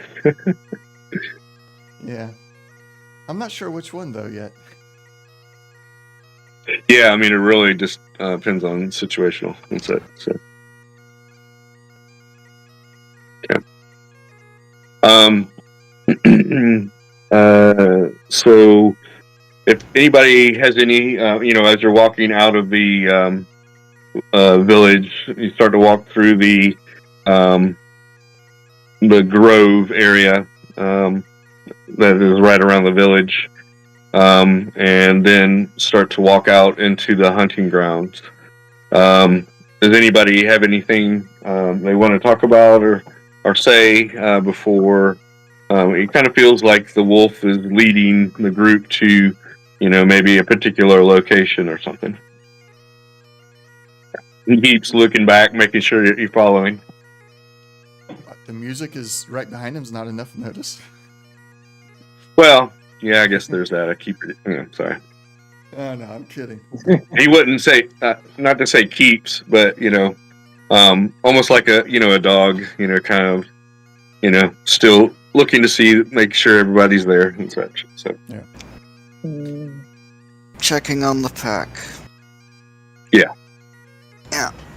Caleb that's wouldn't really have sure. anything to say. He just keeps on playing. What's Kellum? Are you in the very back? Yes, bringing up the rear guard. Yes, sir. Okay. Who's right behind the wolf? I guess me and Maxie. Okay. Yeah, And as soon as then- we actually leave the village, I'm gonna shift from just kind of walking to pull the bow and start the more stealthy, like forest walking kind of stuff. Oh, okay. So not so much right behind them. You're more to the side, stealth, or right behind stealth. Is that what you're saying? Well, more or less, yeah. Okay. All right. And so then just Banthor and Ash, that leaves the two of you. Y'all could walk side by side or in single file. How would y'all like to, be in the placement there? I wanted to talk to Astra, so I'm good to be beside. Okay. Let's see. Before we get into the next little thing, I'm going to take a few minute break here. If you want to put that in there, tell them. We'll just take a 5 minute, and we'll be back before 9:55. So 9:53ish or so. All right. Okay. All right. We'll be back.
Back now. Sorry.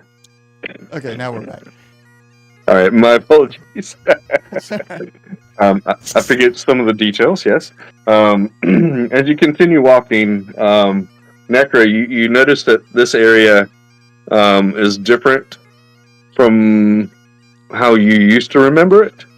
It seems as if the grove trees have moved. That being said, you walk up to a large knot of trees, and the group, you start to walk through. You see an opening to this knot of trees, and the wolf walks in and allows the group to follow, like past him, basically. And then when Maxie gets there, he kind of growls at her and stands in front of her, basically. She kind of gets a clue that she's not per se welcome. Welcome for this, yeah. So she's like, "Oh, I think I'll just stay here," and looks around and can kind of see that in this opening, there's an opening in the middle of this group of trees, and a worn-out patch of ground, so that the grass is kind of sparse in the middle. And I think I'll just watch from way over here, and it kind of flutters up into a tree that's not in the grove, but right outside and nearby. The timber wolf stops, and walks up and walks basically past the group, and you kind of get a sense that he wants you to stay where you're at. With his body language, his head. If anybody moved forward, he would, kind of growl or show his teeth, and so to keep you where you're at, basically at the opening of this grove. You should have control of your tokens. So if there's any, thing there, the wolf then marches around the west side of the map and then gets to its current location, which is at the northern part of this map. You are at the south entrance. And it sits down for a moment and then kind of moves forward and starts sniffing the ground. And you can see that it's following a path, not that it looks like a planned out path or anything like that. And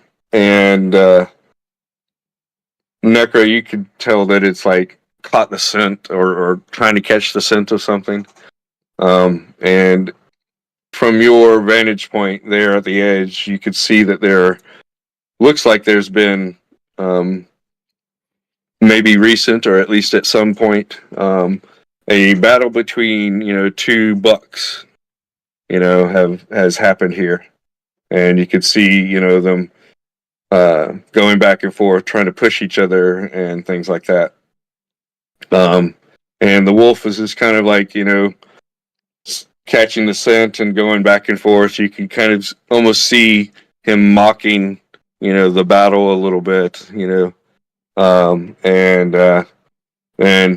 it goes to the center and it looks at the group and nods, and then goes to the other side and goes down on his haunches like a playful puppy. Okay. Okay. A turn order came up. Yes. Alright.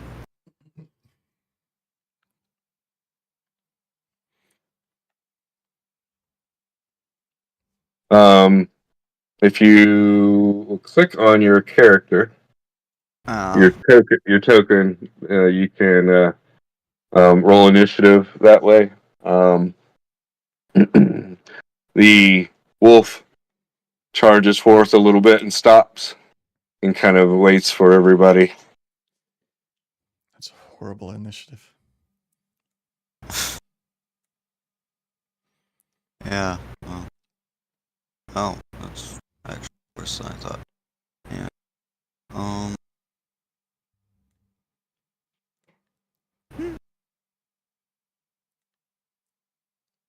What'd you get, Ash?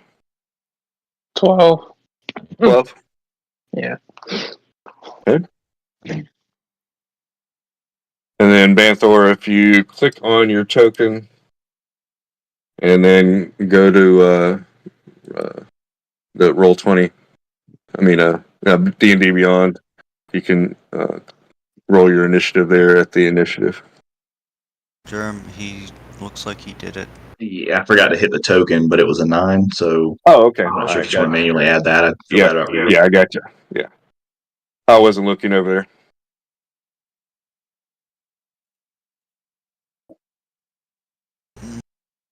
Okay.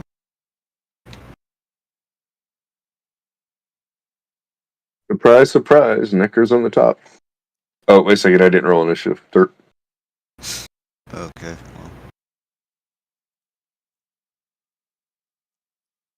Well, Tell plus. Banthor to roll initiative, and you haven't done it yourself. Yeah, I know, right?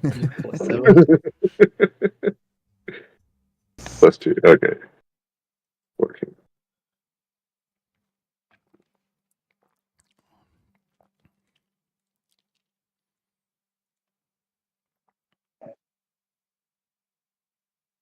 So, How did I end up last? not sure.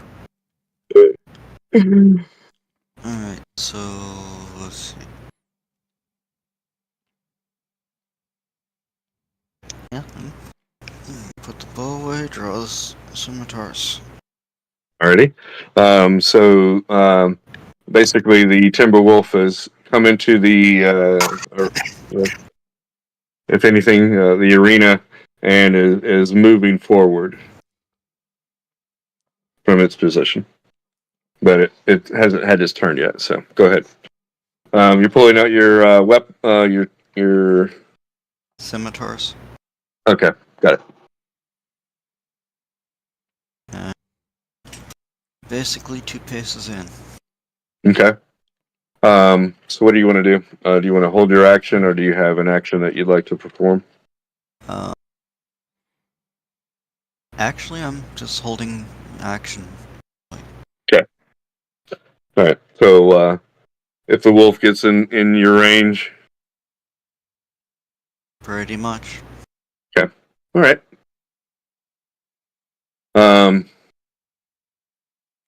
So being the timber wolf comes in, let's see, 5, 10, 15, 20, 25.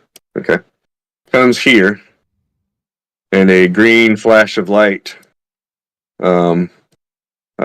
sparks in his eyes, and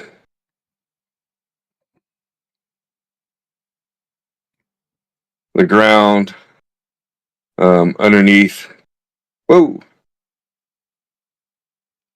I gotta change that. Give me a second. Yeah, oh, I had it for a second. There we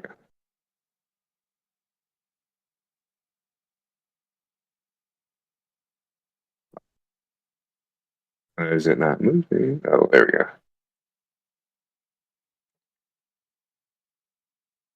All right, there. So in this blue circle, the ground shakes and vines and weeds sprout out from the ground and turn this area to difficult terrain. Any creature in this area must succeed in a strength saving throw or be restrained. meant to be over the rest of the party and not over here? What's that? Is it meant to be down here? Yep. Okay. Just making sure. What is the saving throw DC? Is a it's not very high. It's a 13 strength. All right. There's my 14 roll. Okay. So with a 19 strength saving throw, you don't have to worry about the vines pulling at you. It is still rough terrain. Moving through it will cost you twice, so you'd have to move around it. Mm. Let's see. If you get Ash and Banthor, that's the wrong button. I wasn't going to get that. What's it do?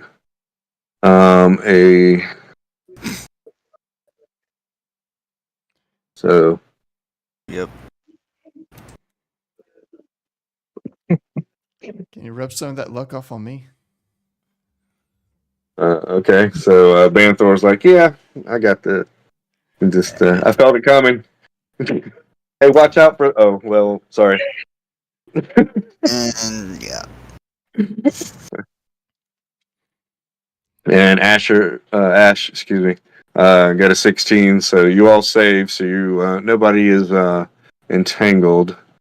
In that you cast a spell must be restrained by the entangle until this spell ends. A creature restrained when. Okay. All right. So basically, from now until whenever, that's just a rough terrain. So nobody got it. Nobody got restrained by that, and it's only when it's cast does it do that. So, all right. All right. So, what you gonna do there, Ash? Well, Ashes have been like quiet purposely, just taking everything in. Hands clasped behind her back, just looking, but seeing what's going on. Hands come from behind her back and come together in prayer, and she casts bless on the party. Okay. Does that hit how many targets? 3. So it's all 3. 3 of them. Okay. So yeah, you see her hands come together, her eyes closed, and you feel like this kind of this warmth that kind of touches each one of you. That kind of gives you a bolster, a boost. So, for any attack and saving throw, they get a D4. D4. Okay. All right. Is that concentration? Yes. 1 All right, minute. got it. All right. Very Any good. movement or bonus action? She's going to back up. Okay. Just remember, so it's 2. How much you just gonna move back as far as you can, or? Yeah, she's going to make sure that there are people between her and the. Got it. All right. So you step back behind Kellum. You're outside of the area effect of the rough terrain, and you done? Yep, that's it. Ready. Banthor. So it'll take you basically 10 steps to get to that first, and then after that, it's 5. Oh, you're saying that I didn't. 5, 10, 15, 20. Well,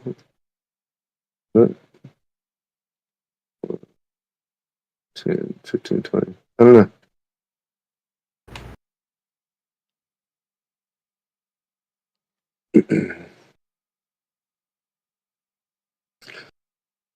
Well, that's from the middle to the middle. I was thinking the edge to edge. 5, 10, 15, 20. Yeah. So. Okay. Yeah, she would be outside. That's all right. So each square is within the circle would be 10 movement. Correct. So just the move out of it would be the 10 movement, I guess. Or we'll see. How would that be? I guess not moving out of it. So yeah, it's just moving through it. So so I guess you'd have regular movement moving out of it. With my conversation with Ashrosti, she asked me to be in front of her, so I'm just gonna move over there, Okay. and I'm Got it. going to cast True Strike. Mm.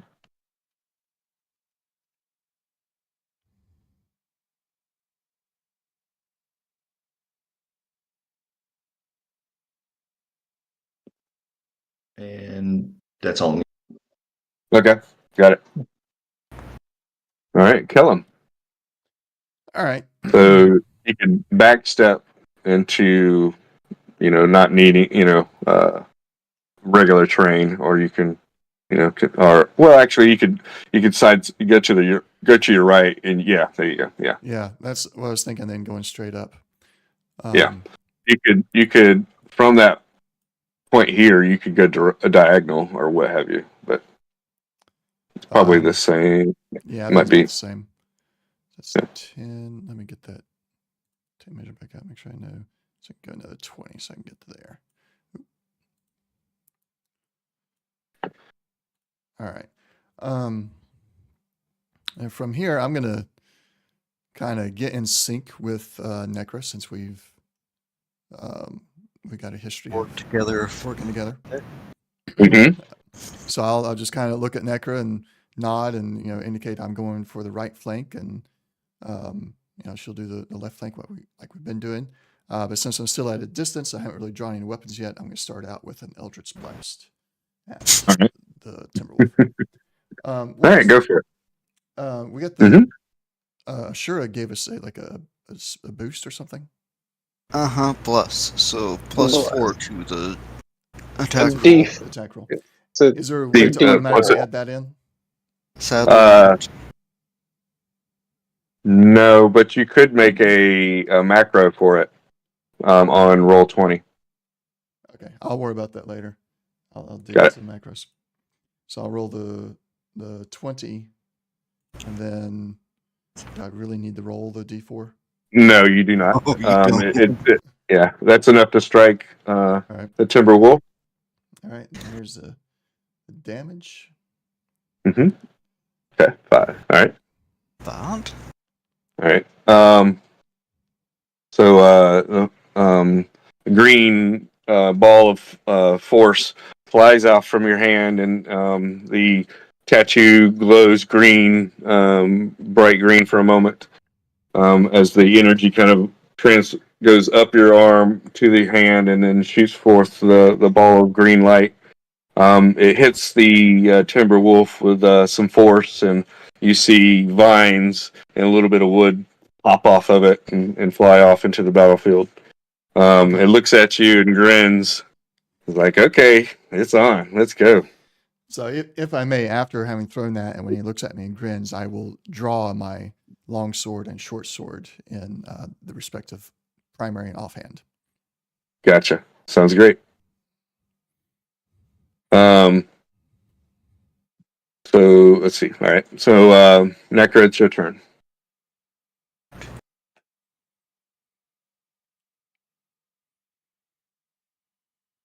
Okay. All right.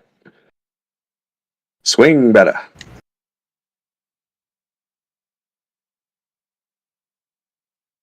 That's a 21 to hit. Yeah, yep.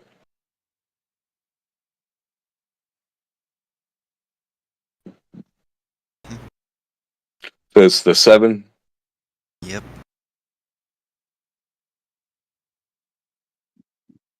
Okay. Bonus action. Or are you gonna? Okay. Miss. Oh. Your sword gets lodged into one of the timbers inside the timber wolf, and it's stuck there.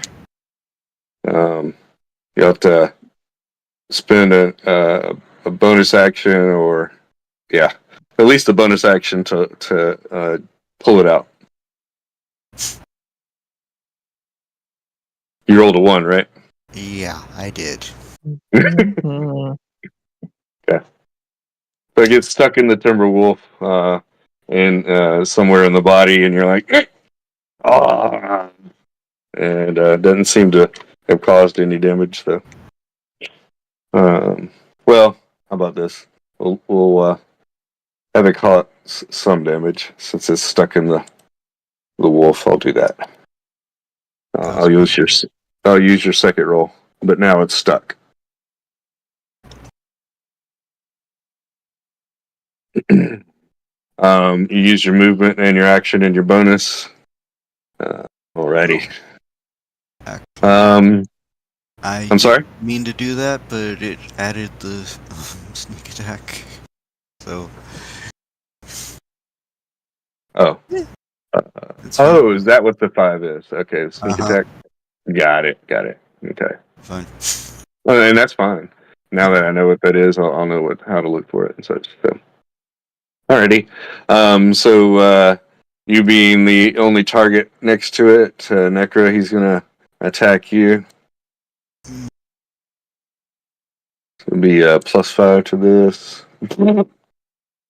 Alright. So the sword pops out into your hand, and the wolf falls down to the ground. He gets back up, and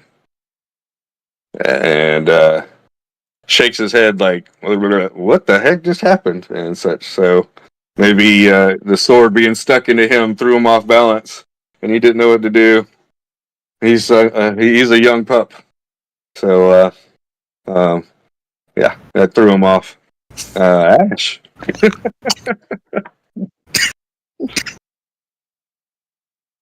Um,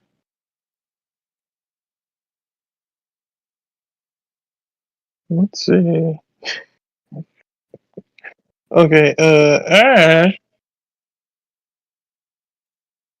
is surveying this field, and okay, I guess we're really doing this. He's gonna put their hands together again, with their eyes closed. One eye opens, glowing bright, and I need a dex save. I know this one. Nice. +2 to the dex this roll. 10. That fails. Sacred flame. Oh. Alright. What kind of does that come with some damage there? Let's It's see. a D8 of radiant damage. Let's see. Hold on, just need to. Nope, that's not the right one. Where did my sacred flame go?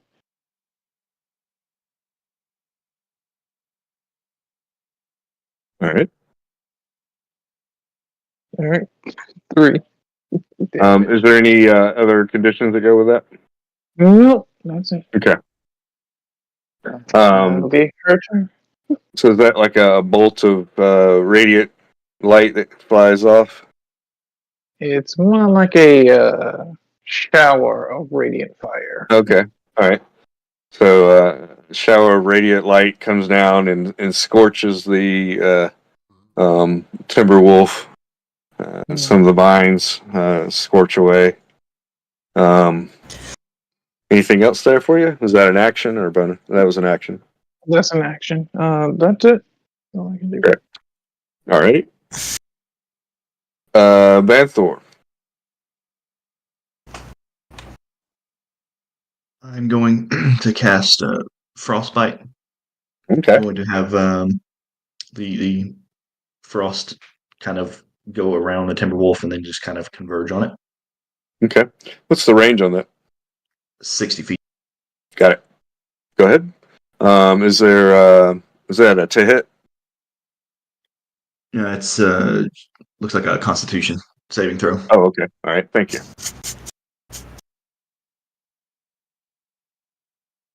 All right. +2 to this roll. 15. It saves. Oh, okay. That's a cantrip? So. Mhm. Yeah, on failed save takes 1d6 cold damage. Oh, still On take a some damage. save. Oh, on So a failed. anything Okay. on a Yeah. failed, yeah. Yeah. Gotcha. So, yeah, I don't think anything happens. Right. Yeah. Anything with your bonus or movement? Maybe just kind of just hold my shield up as a bonus action, just kind of be waiting for anything. Okay. All right. Kellum. Oops, sorry. All right. Where's the best place for me to be? There are flanking Right there. mechanics, correct? Yep. Right there. Right there's right. Okay. Yep. Then before I move there, because I got the range to get there and everything, I'm going to cast Hex on the Timberwolf. Okay. It will affect one attribute, Yes. I believe. Mhm. And I want to affect his strength since we're going to be in close. He hasn't demonstrated a lot of spell casting quite yet, but Necker and I will be in close. So I want to affect his strength. Okay. And then I will move in. So that was my bonus action and my movement, and now I will attack. Okay. So that gives you extra damage. The Yeah, hex 1d6 necrotic damage on hits. per hit, correct? Yep. Per hit. Now, All right. question. And this may be a difference between the system, the version of the system you're running, and what Baldur's Gate 3 had. In Baldur's Gate 3, if I remember correctly, it gave everybody that hit it the extra damage while the hex was active. No, just you. Just me. Just you. Darn. So here comes the long sword attack then. Okay. 11.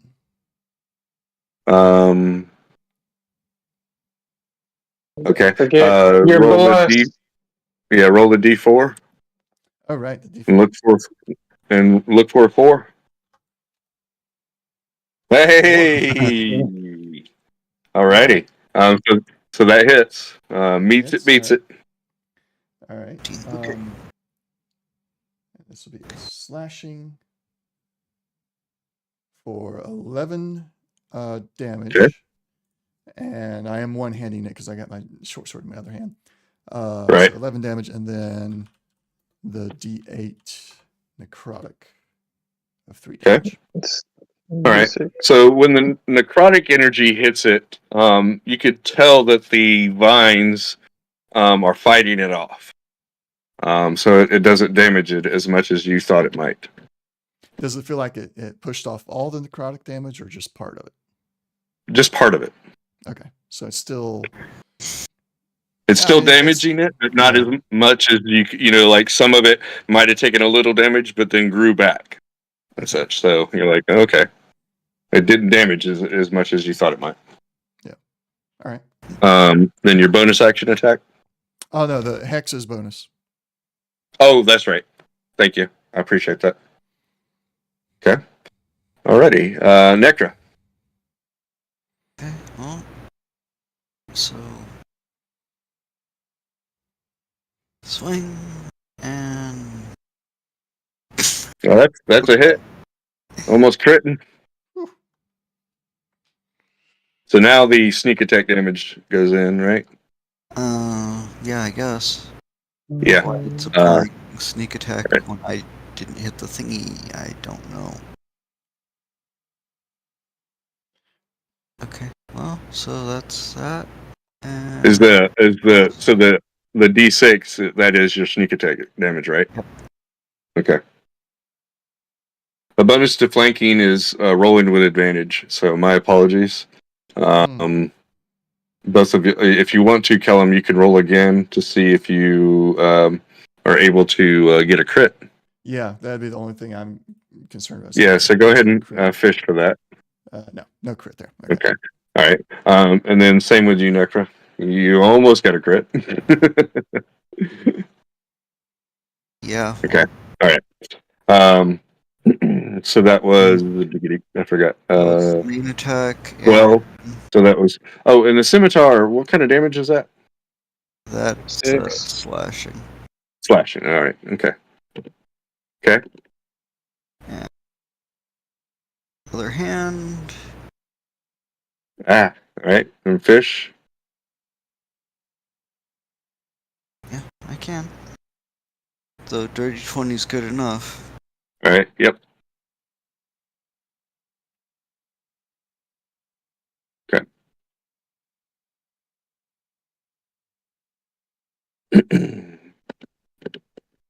The wolf howls in pain and starts to wither. And then right before it hits the ground, it starts to grow and becomes bigger. Stage 2. Pushing you to the side, Necra. You're like, what happened? And you can see some of the vines and timbers regrow, and it is now a huge size. Mm. Great. It looks at you, Necra, and since you bit it really hard, with the two scimitars there, it's going to try to attack you. 12.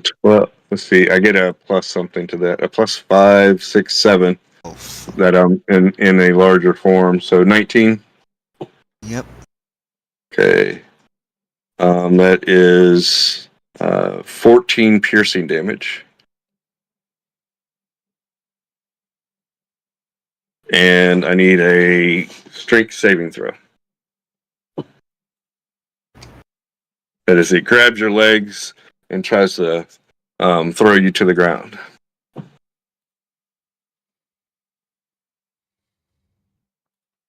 13. 13. Dadgummit. Beats it. DC 13. So you're so it's not able to knock you prone. Okay. Yeah, well, I'm almost there anyways. Also, with that saving throw, you could have also rolled your D4, but the 13 was the DC because of the bless. All right, Asher. Oh, yeah, that was it. That was it for the Timberwolf. Asherah. Same deal. Dex save. Oh, okay. That's a D20 cantrip, right? plus. Hmm. The Yeah. Sacred Flames of cantrip, right? Yep. Yes. Yep. I love cantrip. 15. 15 saves. All right. Is that it for you, bud? That is all. All right. Banthor?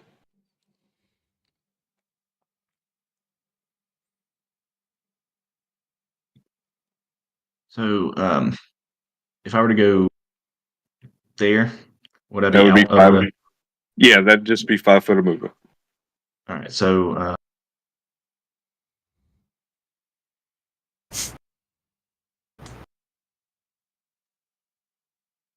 I'm going to try to head towards Necrith there as best I can. So Okay. you can go diagonal, yeah. Yeah.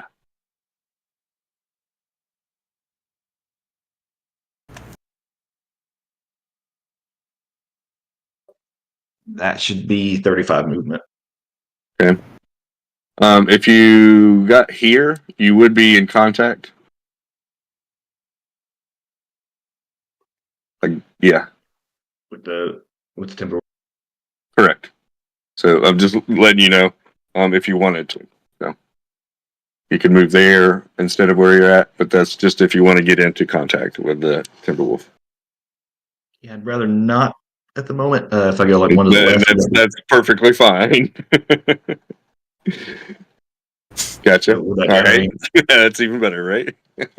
Yeah, try to get to him, but if I can't, I ain't getting up in that. I'll try to do frostbite. Okay. I forgot. Was that a to hit or a dex? That's a Constitution saving throw. Constitution. I fail. Just to throw that. I don't know what that was. All right. Hey, every little bit. Are there any other conditions? Yeah. Just damage. No, there's you have disadvantage on the next weapon attack you make before the end of your next turn. All right. Cool. All right. Movement, action, anything for bonus action? Nope. All right. Kellum. All right. So I did not lose my hex on him when he got bigger, correct? No. Okay. So I will. Necro's kind of hurting. Oh, definitely. Yeah. Okay. Yeah. I will bellow out a war cry. Say, you want to fight, you come to me. And I'll swing with my longsword. All right. Oh, gosh. But we're still flanked, so I get to do Advantage. that again. That's better. 17. Is 17 enough, or do I need to roll that d4? No, 17 is good. All right. Damage. 7 slashing. And 2 necrotic. Okay. And then with my bonus action, I will. Oh. Hmm? Sorry, I pushed the wrong button. Give me a second. Right. 7. Oh no, actually, no. That's where I should be. Okay. All right. Go ahead. Okay. Bonus action will be my short sword, slicing at him. I'm not going to worry about the. Well, I'll do it just in case. A 20 comes up. Just to see if you crit. Yeah, no. So No, with the 24, and then the damage here of 8 slashing, and I am going to have to set up these macros at some point. 6 necrotic. Was it a D8? On the necrotic? Yeah. I thought it was is it it is a D6. a D6. Yeah, I think it was Oh, a a D6. D6? Yes. Did I do that wrong? D6. I guess I've been rolling the others wrong then as well. No, Yeah. so that's well, I don't know about the other necrotic damage, but Yeah, the other necrotics. I've been hitting the 8 for some reason. Okay. All right, Okay. 4 on an actual D6 there. I mean, the other ones were real low anyhow, so it's not like you popped a 6 or an 8. So Yeah. So with the second slash, the necrotic damage reaches out and grabs the collar, and you see the collar go from a bright green to it just dulls out and just looks like a ring of vines for a moment, and the wolf falls to its knees and looks at you, Kellum, and just kind of bares its teeth. And I'll bear my teeth right back at it. you're right, and it kind of nods and gets up and nudges you on the shoulder and kind of lays down for a moment. And beside you, also it shrinks back to its normal size and such, and just kind of sits there and kind of whimpers for a moment, and shakes it off and stands up and walks over to Necra and starts licking his wound and such. And Anybody that took any damage there, he'll come over and lick your wounds and basically take that damage off of you. So full heal? Yeah. Okay. And then he'll just kind of come over and just kind of lay down for a while. And as if the group kind of the terrain goes back to normal over here. In front of you, Ash. And just kind of, sits there, and if anybody comes up to it, he rolls over on its back and kind of wiggles its tail, looking for some belly rubs. I'll go over. Yeah, she'll go over.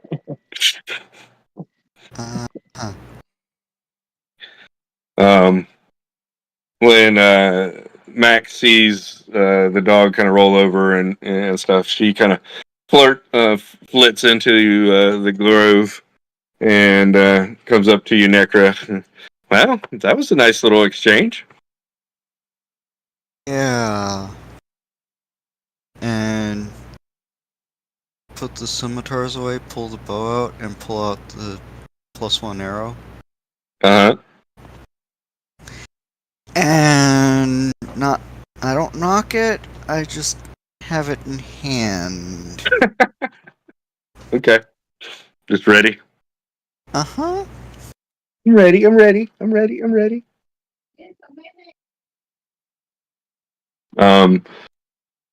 She'll remark that almost made you kibbles and bits.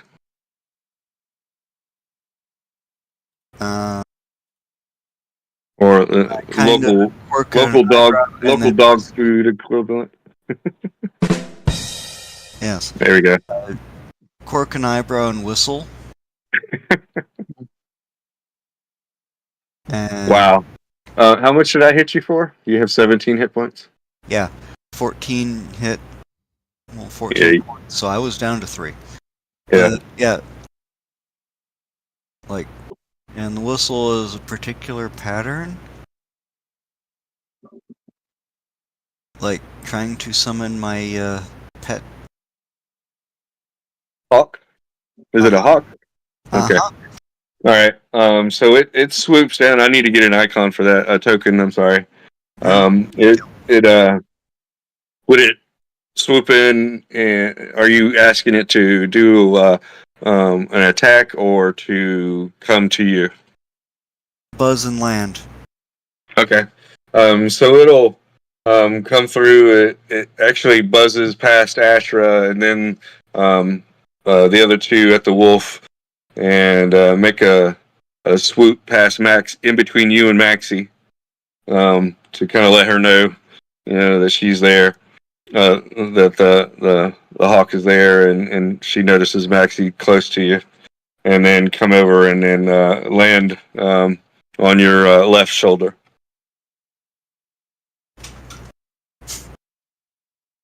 Okay.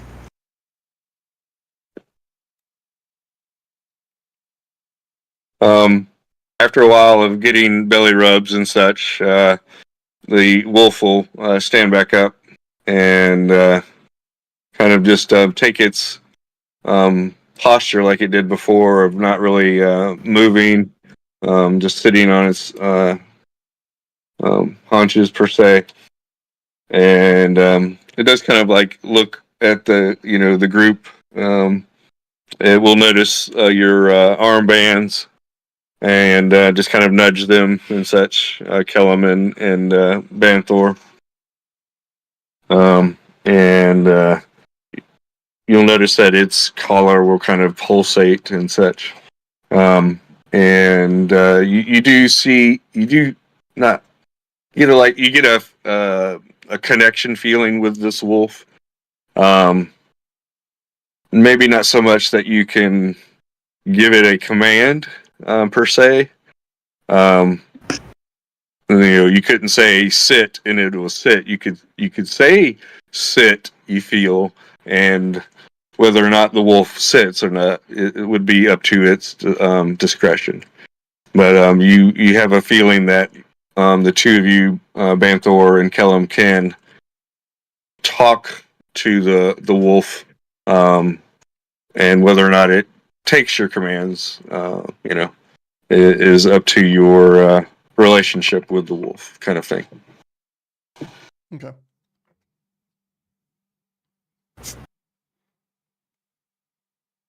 Can I detect if the wolf is still injured?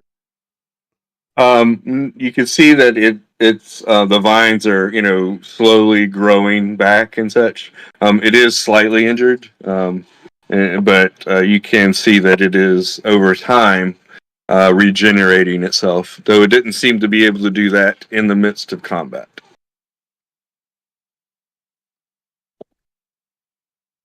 Though when it went to its second form, or basically the growth spell, you did notice that it bulked up and did get some temporary hit points.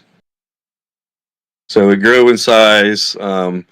It became stronger, and got some hit points for that as well.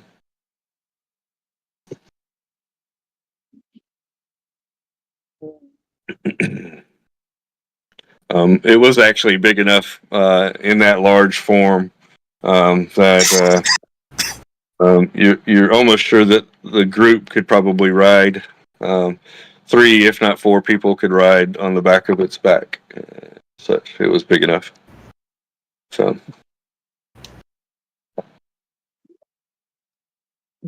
as it stands now, one person might be able to ride on it comfortably.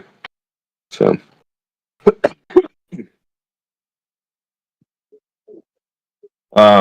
For the battle, I'm going to reward you with the a quest reward. So it's going to be slightly different, I guess, for each person. Hold on. I didn't work out the equation beforehand because I didn't know if who was going to be doing what, if anything. So 3. Okay, so it's 5 for y'all and 4 for those guys. Okay.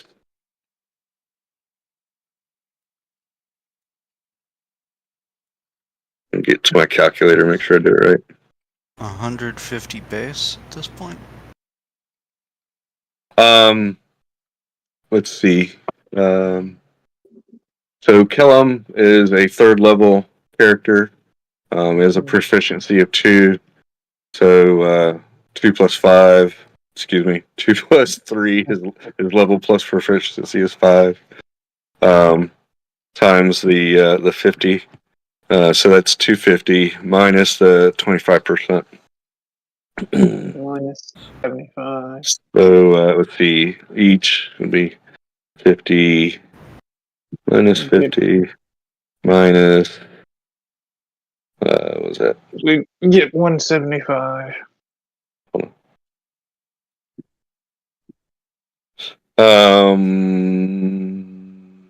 Let's see. With the I think I'm going to do it at 185 right now. So Kellum and Banthor, you get 185 XP. Okay.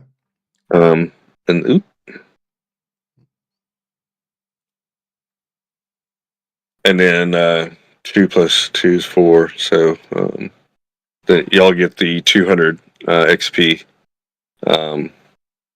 Necra and Ash.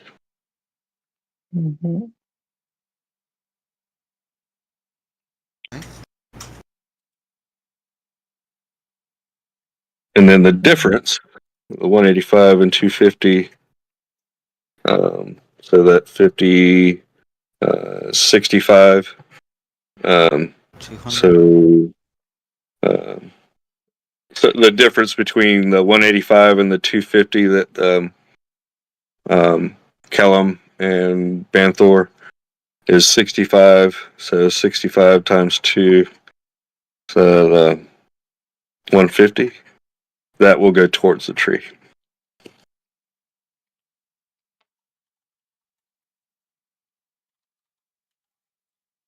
$130. Yeah, it should be 130. Oh, thank you. Yeah, you're right.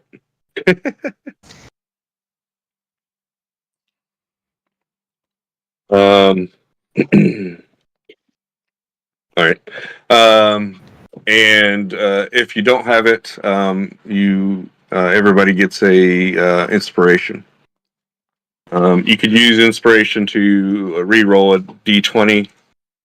You just need to tell me before we finalize, a decision about a roll and such. Yep. If you're like, oh, hey, wait, I want to do a d20, use my inspiration to re-roll that. So. Mhm.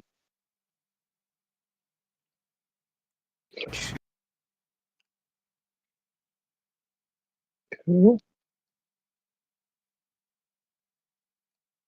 After a while, the Timberwolf will walk out of the battle arena, and it seems, when y'all walk away from it, y'all don't have to do that now, but just to because of time, I want to make sure I say it.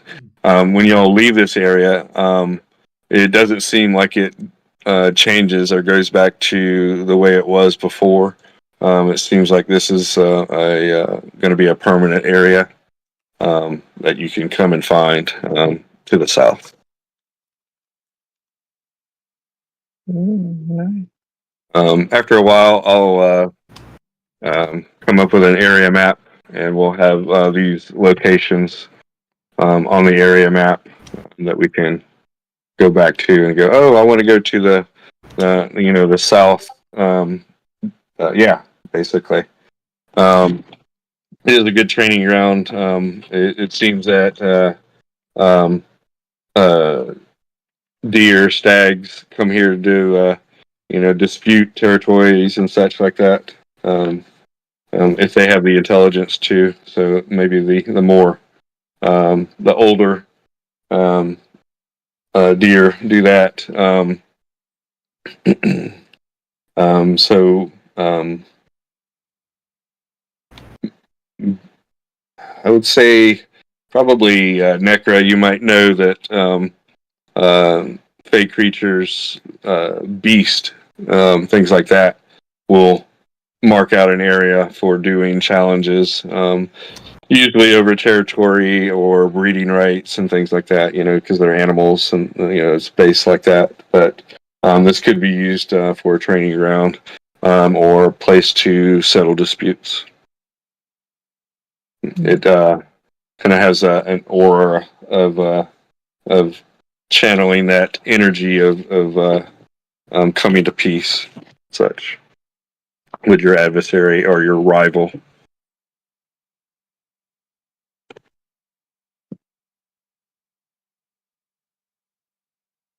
Mhm. Nice. All right. What is their main reason for fighting? Right.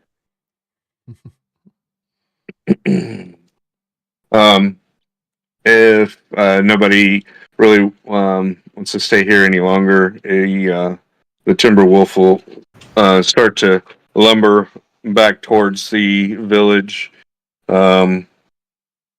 This time, it's not taking a straight route or being direct. It's more just like, okay, I know I need to go to the village, and it just kind of looks around a little bit and is more casual per se.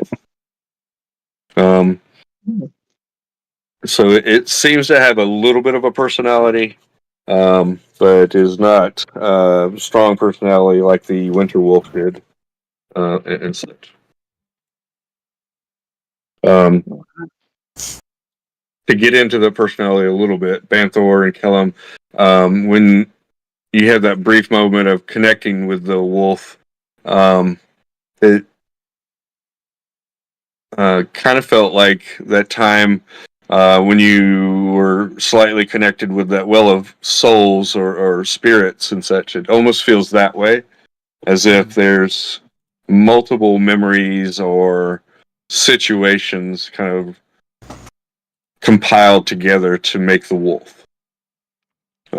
So there's different attributes and different things floating around, different energy. It's not a solid coalesced personality. One personality seems to have a mixture of different personalities and such, or voices, or passions.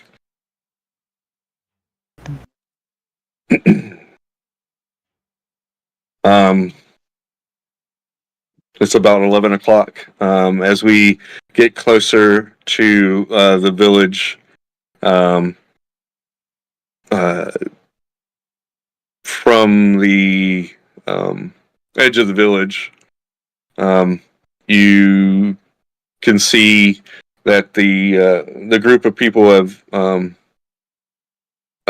dwindled down to just a few, mostly the village elder, and the druids. Sarabella is there, as well as a few other people. There are a few people that have jobs that take care of the trees, making sure to cut down limbs or fell any trees that are diseased or in the way. Arborist, and they're there as well. They're kind of like looking at the one tree there and chatting back and forth with the druids. They haven't at first recognized that you're coming back into the village. There are people from both parties of the hunt. You don't notice a stag or the panther, or are there any other large animal there, sacrificed or not. So it seems as if the hunts were called off before they were able to capture or kill either one of the guardians. Mm.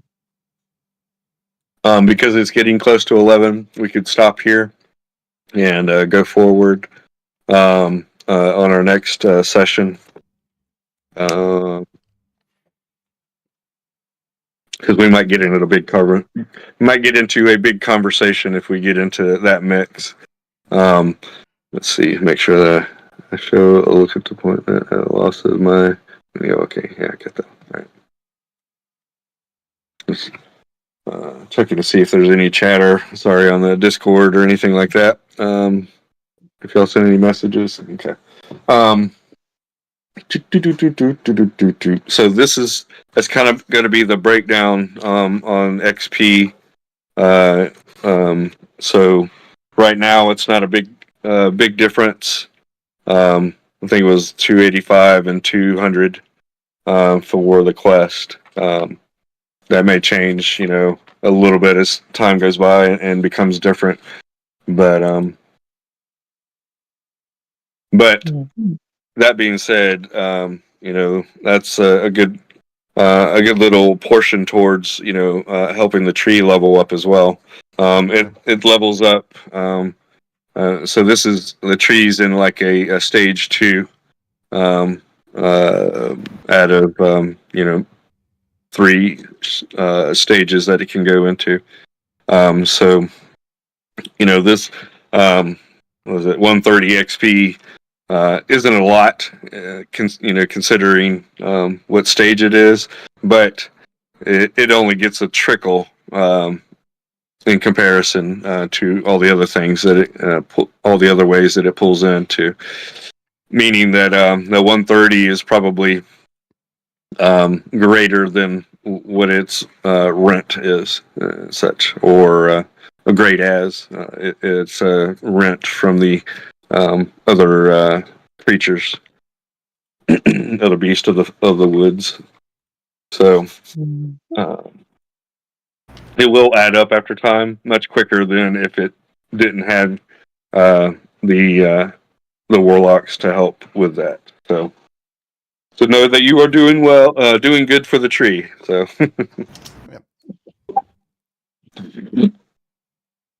Do we have any questions? Oops, I just saw something pop up.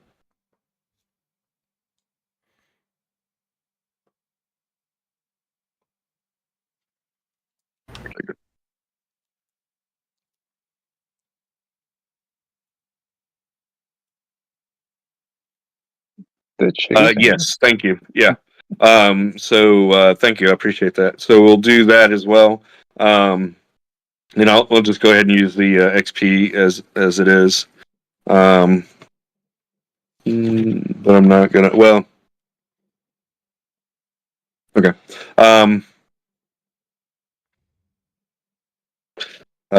Without a so we'll make this.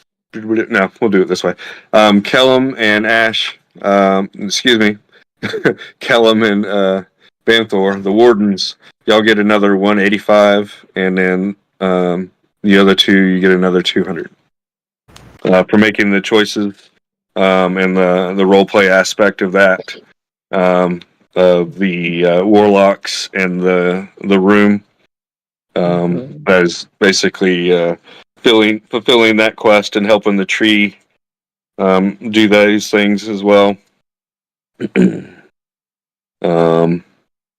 And I appreciate the role play that y'all did do with each other, between each other. Bringing out the aspects of the character, like, okay, this looks good for the tree, and things, and helping pushing towards those aspects. The tree, therefore, the game master appreciates that and such. Let's see. So a normal side quest. Okay, it's just going to be the 50. So I'm going to go ahead and run and do the outro on Twitch real quick, and I'll be right back. All right, sounds great. All right, everybody. Hope you enjoyed that episode, this session of D&D Into the Unknown. We'll be back again with this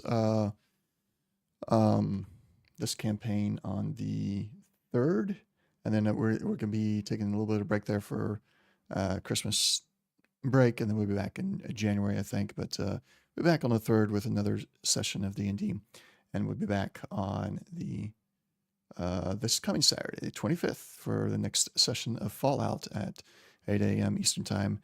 Thank you all for joining and watching. Hope you enjoyed it, and we'll see you next time. Have a good one.